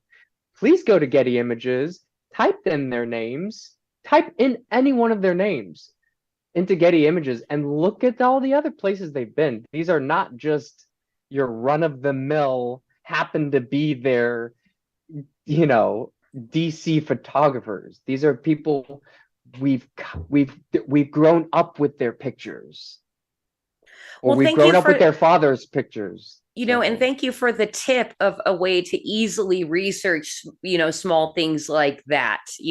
Check out the photographers that were there. If you've got an image, if you're reading an article and you've got an image. Now, if it says like AP Reuters, you might have to go take it a step farther. You may have to take that photo, put into Google Images, and find the photo where it tells you what their name is. Oftentimes they will say who took the photo or who took the video, but that's what really gets you kind of in the driver's seat, is who's the person behind the camera. That's not something I thought about ever when dealing with false flags until the Capitol event. And then it became so overwhelming. Now it's just so easy. It's just so easy at this point. Yeah, and you see it over and over, kind of a pattern of Yes. who's at all of these things. And wow, he was here too, and they were there, you know. The deceit, even in the truth community, the deceit is at a 10. At least they've got you cornered. You know, you may think that, oh, this was a false flag, but they still got you. They still got their teeth sunk into you in some other way. Right. And, I mean, once you can break free from all of that and get to a place where whatever they say, it doesn't affect you. You're not going to fear that fear anymore. You know, you're going to trust in Father and trust in the universe and know that you are the one. I know it can sound corny, but I tell you, like, you're getting a little woo woo there. I'm getting a little woo woo. 20% battery remaining. Did my screen go? There we go. Well, anyway, that's funny because I was going to ask, what is your best advice for, you know, people that really, really genuinely want to know the truth, that, you know, inadvertently get sucked in one of a million different traps. You know, what is your advice to people of how to avoid, you know, those traps and continue on your truth-seeking path? Okay. How do I want to word this? It may be necessary for the brain of the soul that needs to know. We're human beings. I mean, we're spirit having a human experience, but we have this need to know. I'm the same freaking way. I'm like asking Father every day about the David Crowley story. But I trust that he will help me when the time is right. But as far as advice, and I've said this before in other interviews, it's kind of, I don't want to say it's a slippery slope because I want the Wooz News message to get out there. But at the same time, you've got to put the InfoWars away for just a little while. You've got to put the news away and start to develop your own intuition. And one of the ways you can do that is just by getting really quiet with yourself. But I think before we're trying to ask questions and figure some of this shit out, I think right now, I don't want to say it's the better question to ask, but might be a more helpful question to ask for that soul or that spirit would be to get quiet with yourself and ask what your purpose is. Why did you come back to this planet at this particular time? Why are you here? What was that contract that you signed? What do you think? And if you don't believe in reincarnation or any of that, that's totally fine. I totally do. But that's not the argument I'm trying to make, because, okay, why do you think Father wants you here? You know what I mean? Just take it. It's not going the other way. It's kind of the same thing. What do you think Father's plan for you is, or the purpose? Because we're all Father, we're all God, we're all Mother. We're all a reflection of Him. We're all a reflection of Brother Yeshua. What will you have me do today? And I think when we can start putting the trust into His hands, I'm not a religious person at all. I grew up Catholic and I just didn't feel a part of that. And I happen to be a homosexual in this lifetime, and that the idea of religion doesn't really have a place for me. But for some people it does, and that's fine. I'm not going to try to convince anybody of anything. And I've come to realize that Father and Brother are not religion at all. Not at all. There's so much more juicier things going on behind the scenes than, you know, some incense and a loaf of bread, if you will. Okay. But that would be my advice, is to maybe just put the Fox News and the CNN and all your favorite alternative news people, just put them over here for a little while. It doesn't have to go away forever, but just get quiet with yourself and perhaps meditate and just try to determine, and it may not be one thing, but that's a launching pad. That's where we're going to start. We're going to try to understand why we're here. And I promise you, if you start to do this, and you know, you might go into a meditation and you go into it thinking this is going to be the outcome. I'm going to go in and I'm going to get the answers I need, and don't be discouraged. You know what I mean? The more calm that we can get, the more that we can allow this channel to kind of run through us. Well, like everything, it needs practice. Yes. But also getting calm with thyself. You know, there's a lot of people in the Wooz News Telegram group that I just want to give a big hug to, because they are just so full of fear. And I know what it's like to be there. I know what it's like to have a giant prep storage area and just, but I was just so miserable. I was, and it was such an addiction for me that I couldn't wait for the New World Order to take over. Because you know why? Then at least it's there in your face. It's done. At least it's there and it's done. But then it meant that I didn't have to do anything, all the hard work in my life that I knew, all the dreams that I wanted. It would just be easier to just let them come. And they haven't come. And I don't know if it's going to look like the way that we think it's going to look like, because I think we all have kind of an idea of what it's going to look like, because that idea has been, you know, around for a while. But I want other people to get, for somebody like me to be ranting and raving about God and Jesus, which. But that's how you get popular online. You have to rant and rave. I don't think I know anybody that's like calm. Well, that's not true. There's people that are calm that get decent audiences.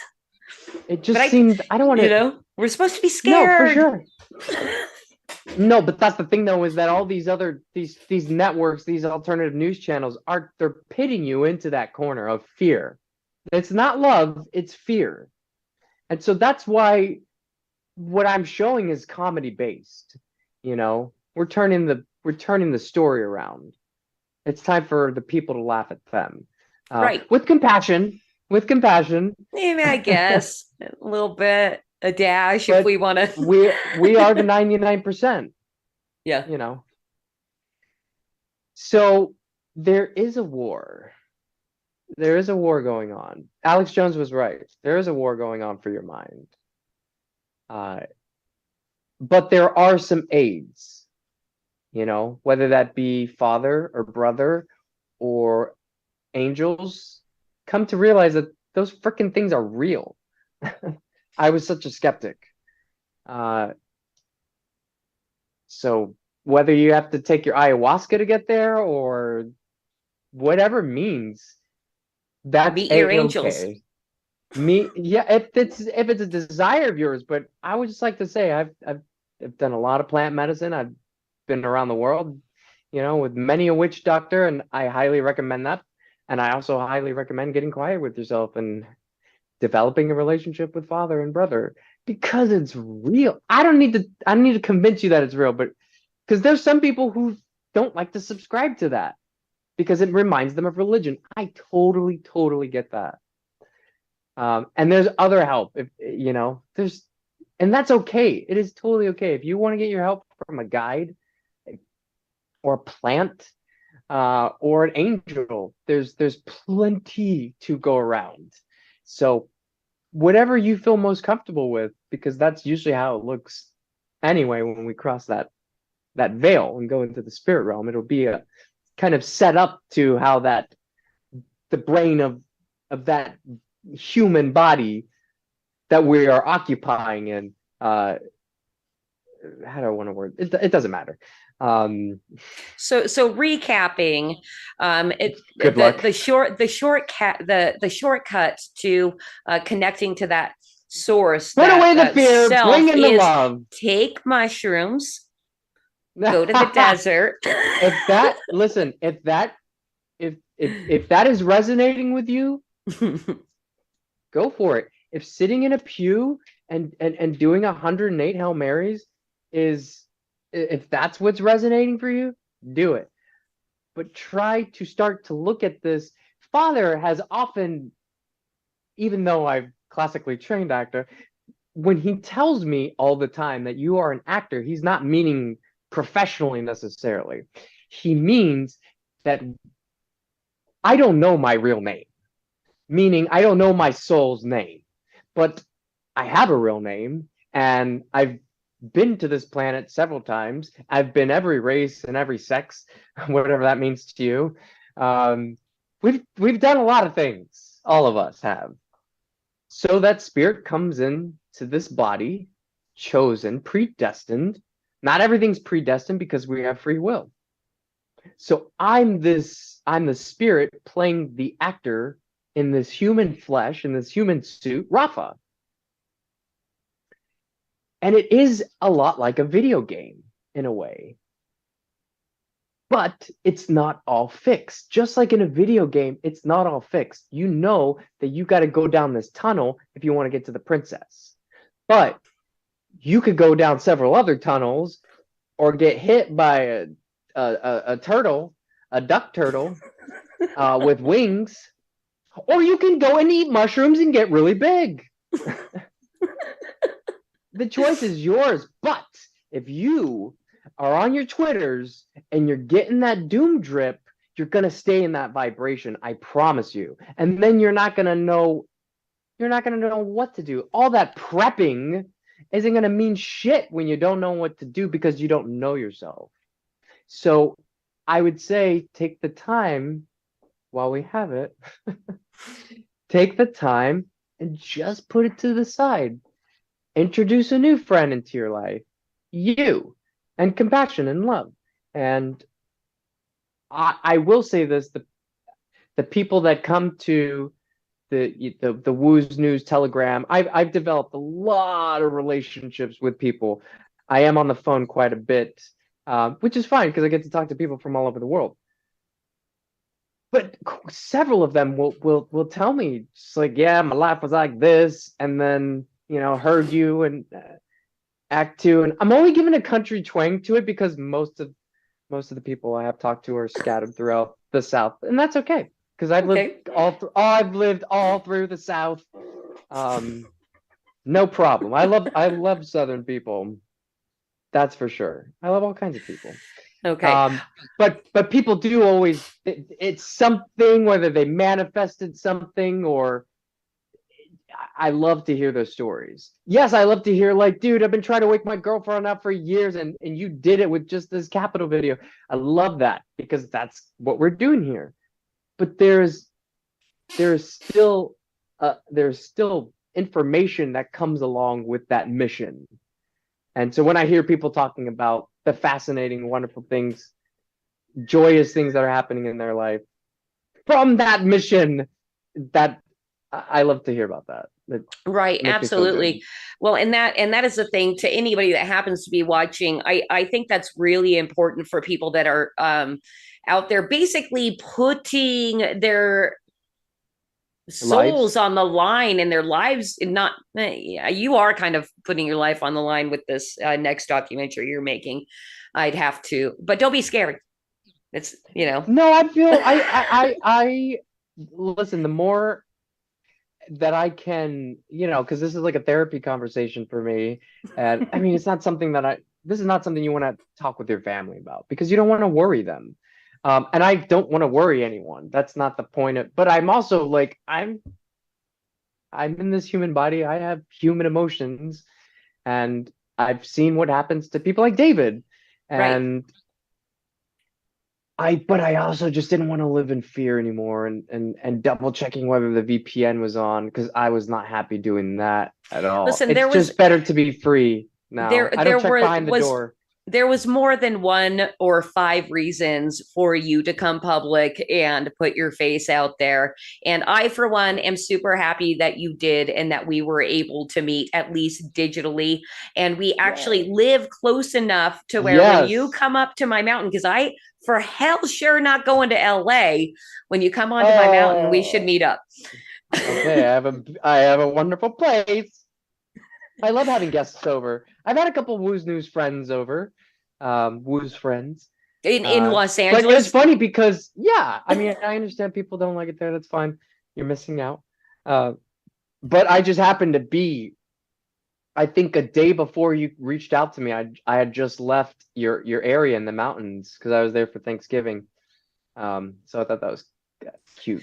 Well, I what was crazy is I had seen you on another stream where you said you wanted to go to the mountains, and I had the day I contacted you, I had woken up thinking about that, and I felt like I had woken up from a dream thinking about it. I'm like, okay, I need to, because I'd been thinking about trying to reach out directly to you for months before that, and I just hadn't done it.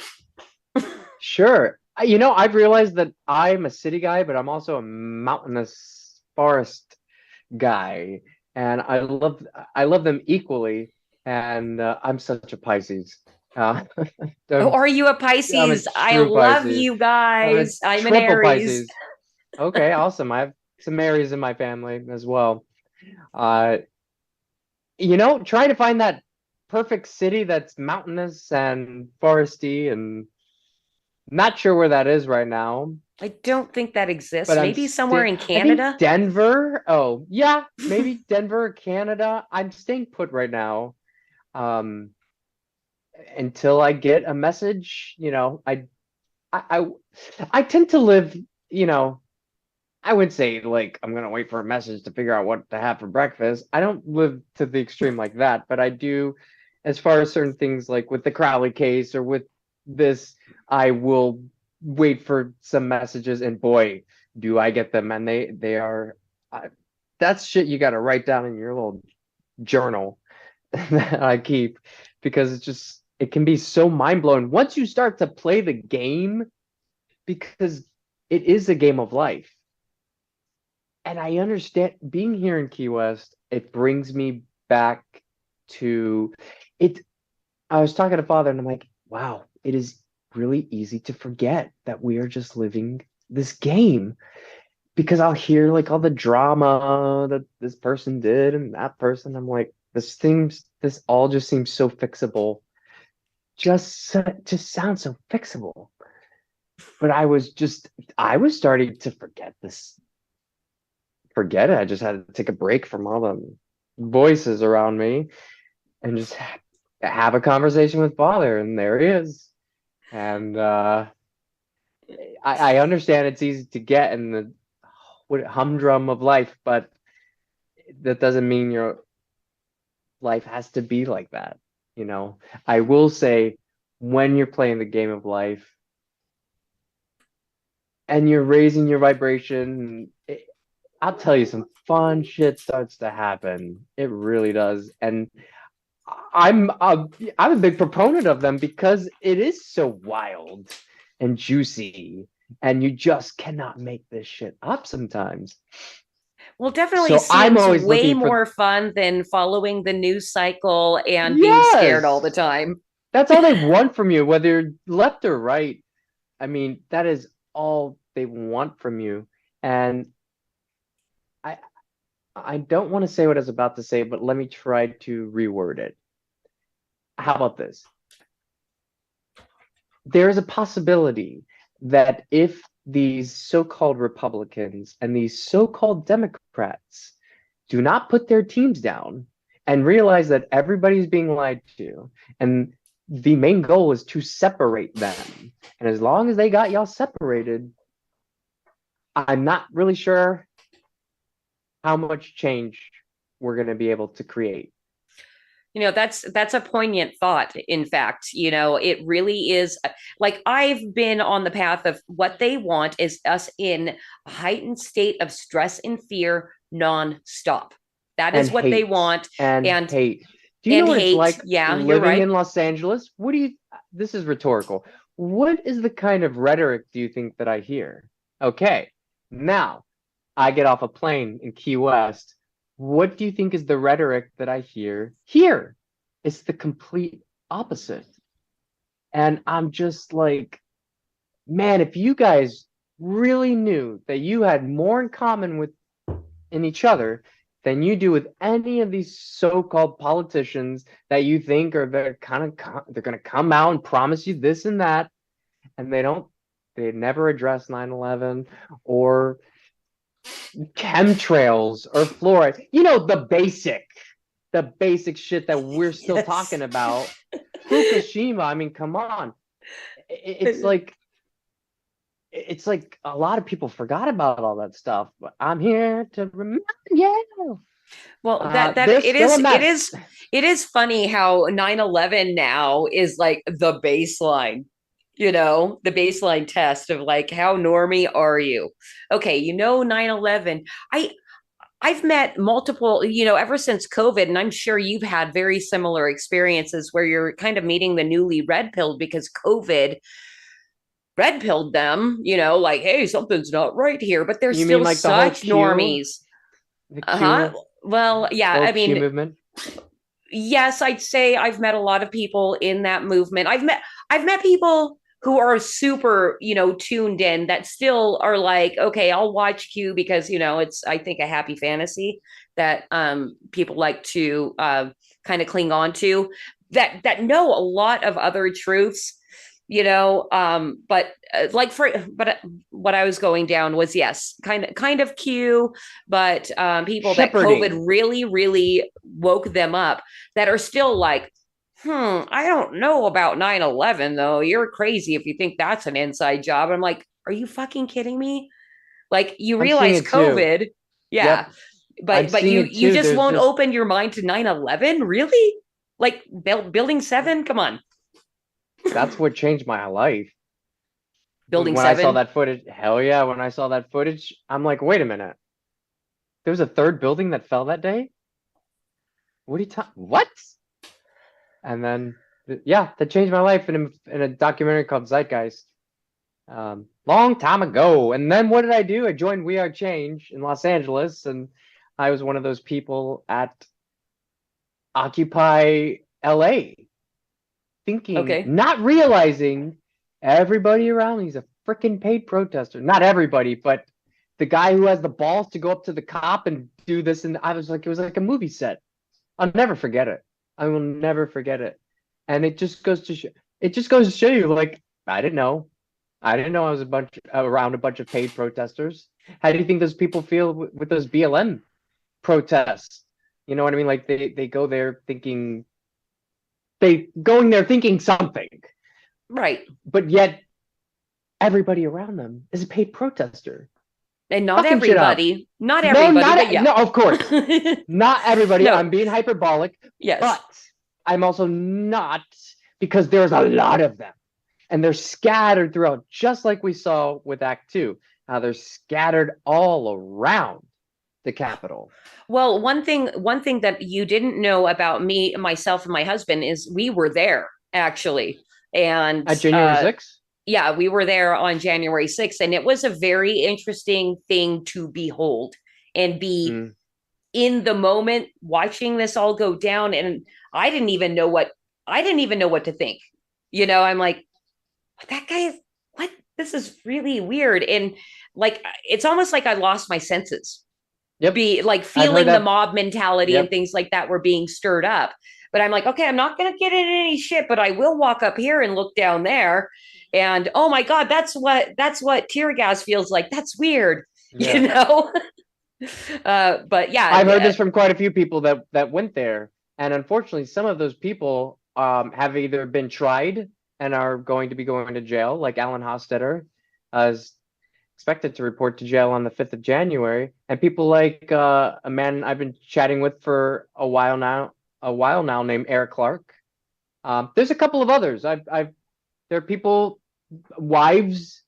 I will get emails from wives, people that are already in jail.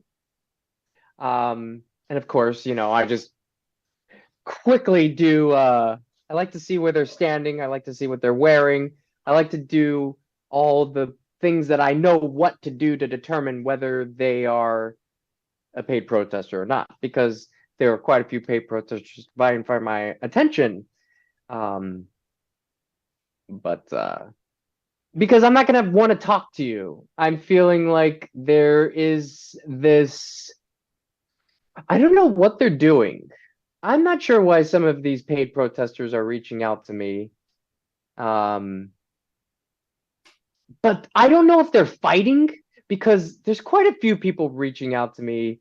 There's a lot of drama in that world. And, I don't let it cloud any of my judgment. I mean, I'll hear what they have to say, but, it's very interesting. I feel like it's like a snake eating its own tail, or I'm not really sure what's going on with those paid protesters, the J6 paid protesters, but there's seems like something's going on. Okay. Some drama. All right. Drama. Anyway. Well, I think this is a good ending note, because we're 40 minutes over, Rafa. Womp womp. And I did want to say thank you so much to Cosmic Grandpa for being my awesome producer on the very first night that he's producing for me. I feel like this went super smoothly. Hello. Hello, Cosmic Grandpa. Look, he's a Trump guy. He's a Trump guy. Fine. He's got Trump's mugshot meme. You bet. I love that background. Oh, he left again. So I'm a child of God guy. I like I said, even with the paid protesters, I have compassion, and that's not what we're trying to do here. We're all trying to figure this all out together. So this just happens to be where we are. It seems very biblical, because it seems like a lot of shit that Jesus and some of the fellowship or the brotherhood was having to deal with is very reminiscent of what's happening now. Right. Very. And that's one thing I've got to say about Trump in general is, I know you are a nonpartisan. I don't know if you say you're politically homeless. Like I feel like politics tears us apart, Yes. And I know a lot of people that follow us and subscribe to our magazine, they are Trump all the way. I will never tell them to not be, but at the same time, it really does seem to me that Trump easily becomes pretty much people's Lord and Savior, and Trump is not your Lord and Savior, is basically my thought process on the whole thing. Well, I certainly know that he ain't doing anything for these real J6ers that went there to see him. Right. I have held my tongue about Trump, and will probably do so, because the goal for me, if you start mouthing off about Trump, well, then they're not going to hear the message. That was my point. I've taken a lot of Trump-esque stuff out, because that's not why we're here, but it kind of is. It's like the B story or the C story, but let's just get through the A story first. And then you can make I'm probably never going to come out and say what I think or feel or know about this person. I haven't really done that so much with anyone. If you watch the director's cut of Act 2, yes, I did do that, but in a very mainstream, salacious way. That was before Father and Brother, when I did the director's cut for Act 2, and I there's parts of me that feel bad about pointing the finger at some people, but I was just trying to highlight that it doesn't matter what team you play for, they'll still fuck anyone, whether you're red or blue. They all fuck each other. Right, exactly. And they ain't fucking us. I do believe it was a good choice to take out as much Trump stuff to get your message through. I didn't really leave anything about Trump in Act 2, and there's really nothing about Trump in Act 3. Right. It's a distraction. Well, I suppose you're right on that. Yes, but anybody that happens to still be watching, you know,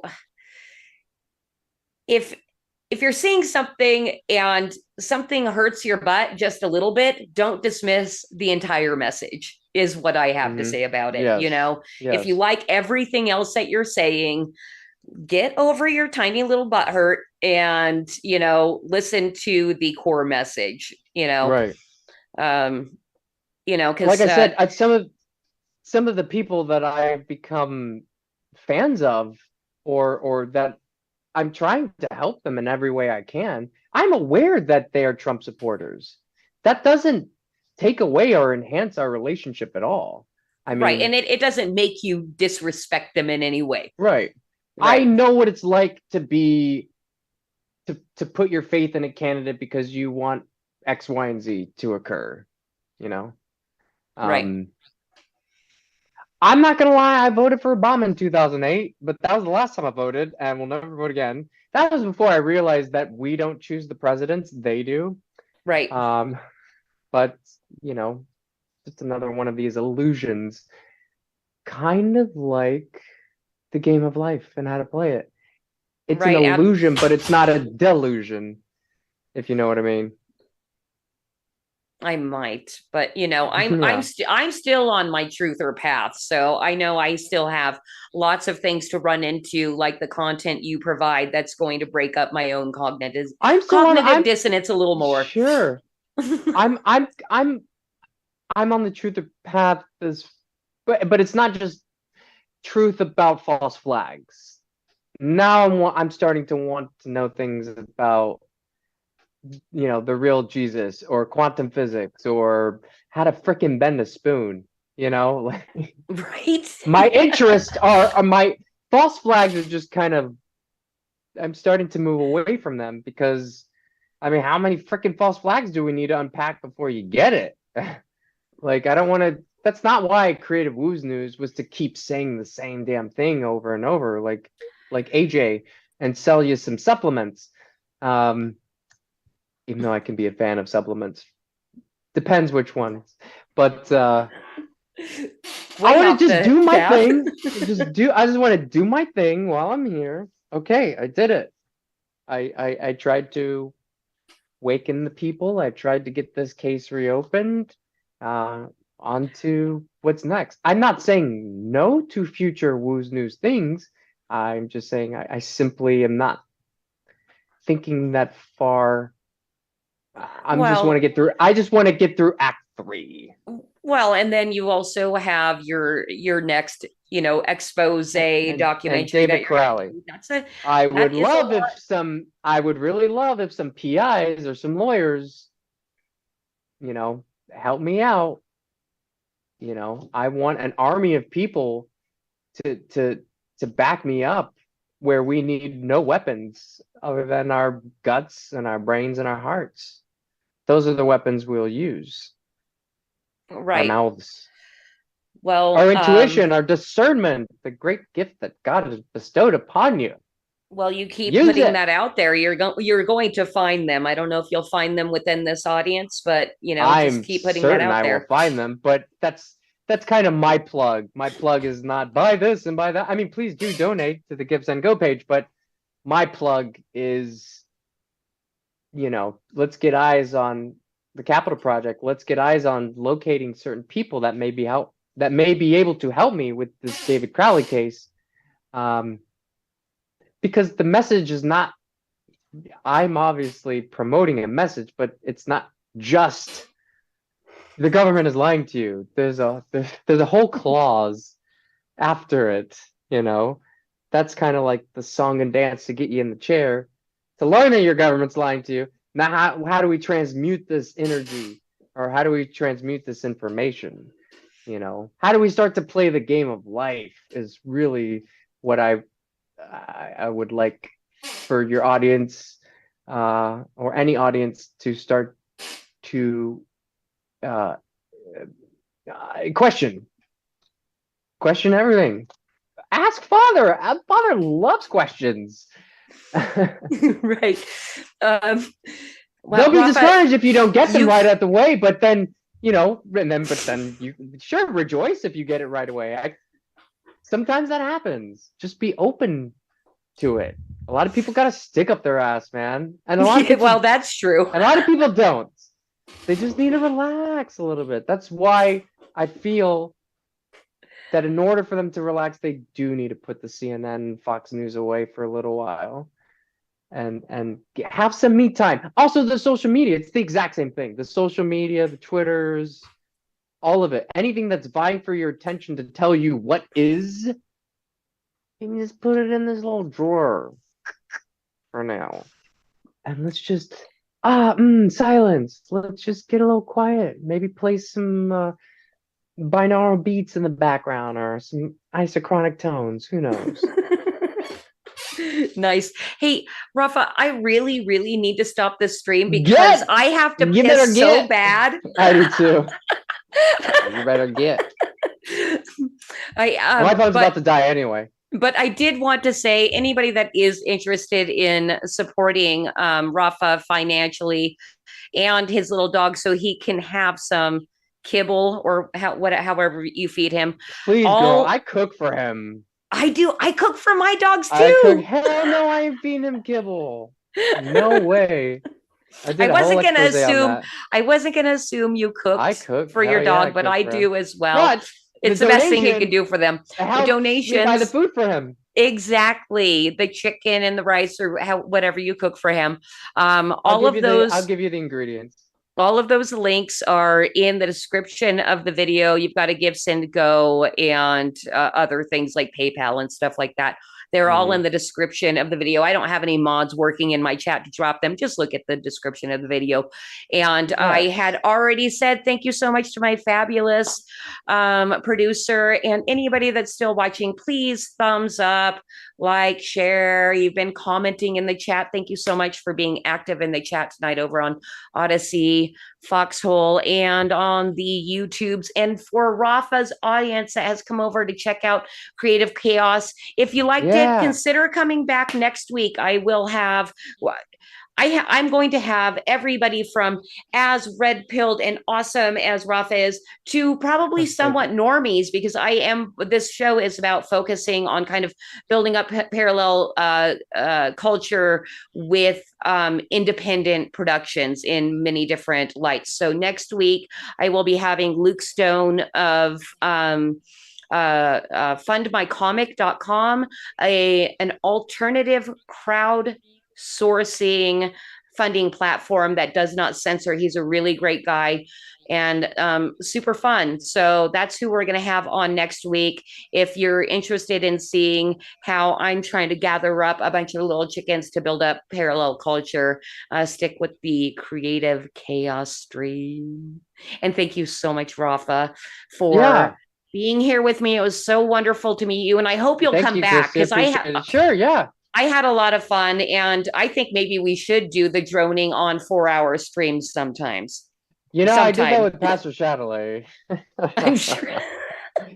I'm sure you did. For some people in the Wooz News chat room, forgive me, I have an interview tomorrow. I'll send out a link. It's with I wish I could remember his name. It's Alpha something, and then I'm also doing another one with Douglas at Healing Law. It's not Alpha Fox, is it? Is it Alpha Fox? I don't know. That's somebody you would think I would know, but I could check now, but I'd have to get into my phone and whatnot. And Kelly, what's Rafa doing? Oh, I don't think I told her about this. Oh, okay. About this particular one, but I have 2 interviews tomorrow, and I'll be joined with Eric, who is a J6er, a real J6er, defending himself pro se, and his trial begins on the 29th of January. So it seems to me like you're doing a decent amount of communication in your Telegram channel. Would you say on social media that might be where is best to see what you're actually doing on a daily basis? Yes, and as long as Kelly is there, because other than people like Kelly and Lens and Valhalla Calls, you know, it's just me. And so thank God they believe in the work that I do, and helping me out. You know, thank you guys so much. And there'll be more to come. There'll be more help is on the way. And I can, because I spend so much time editing I haven't been on Twitter this whole time, and I haven't been on the Telegram, but I try to when I'm home and I'm just editing, but here I'm on vacation, kind of, because vacation, but I still try to get my editing in and try to make contact with people, and right. But yes, the Telegram group would be the place to go. Because if Rafa doesn't know, Kelly will know. I'm in that Telegram chat, so it'd be super cool to have some of my own audience in that Telegram chat as well, because I have social media anxiety, so I don't act in forums very often, but I'm going to try to be a little more active in yours, Yes. Rafa, to say what's Thank up to you. you and meet new and fantastic friends. I already They're love pretty Kelly. great over there. Yeah. Everyone, I will say that the chat room is really great. I like everyone. I've Cool. only had to block like one person. Oh, that's great. That's great. Yeah. We've been doing our Telegram channel for a bit over a year now, and we've attracted the Bitcoin sellers and all that kind of stuff that I have to stay on top of. Telegram can get a little annoying. Yeah, I mean, I make a point when I'm home. I try to make a point to go on there and say hi to everyone.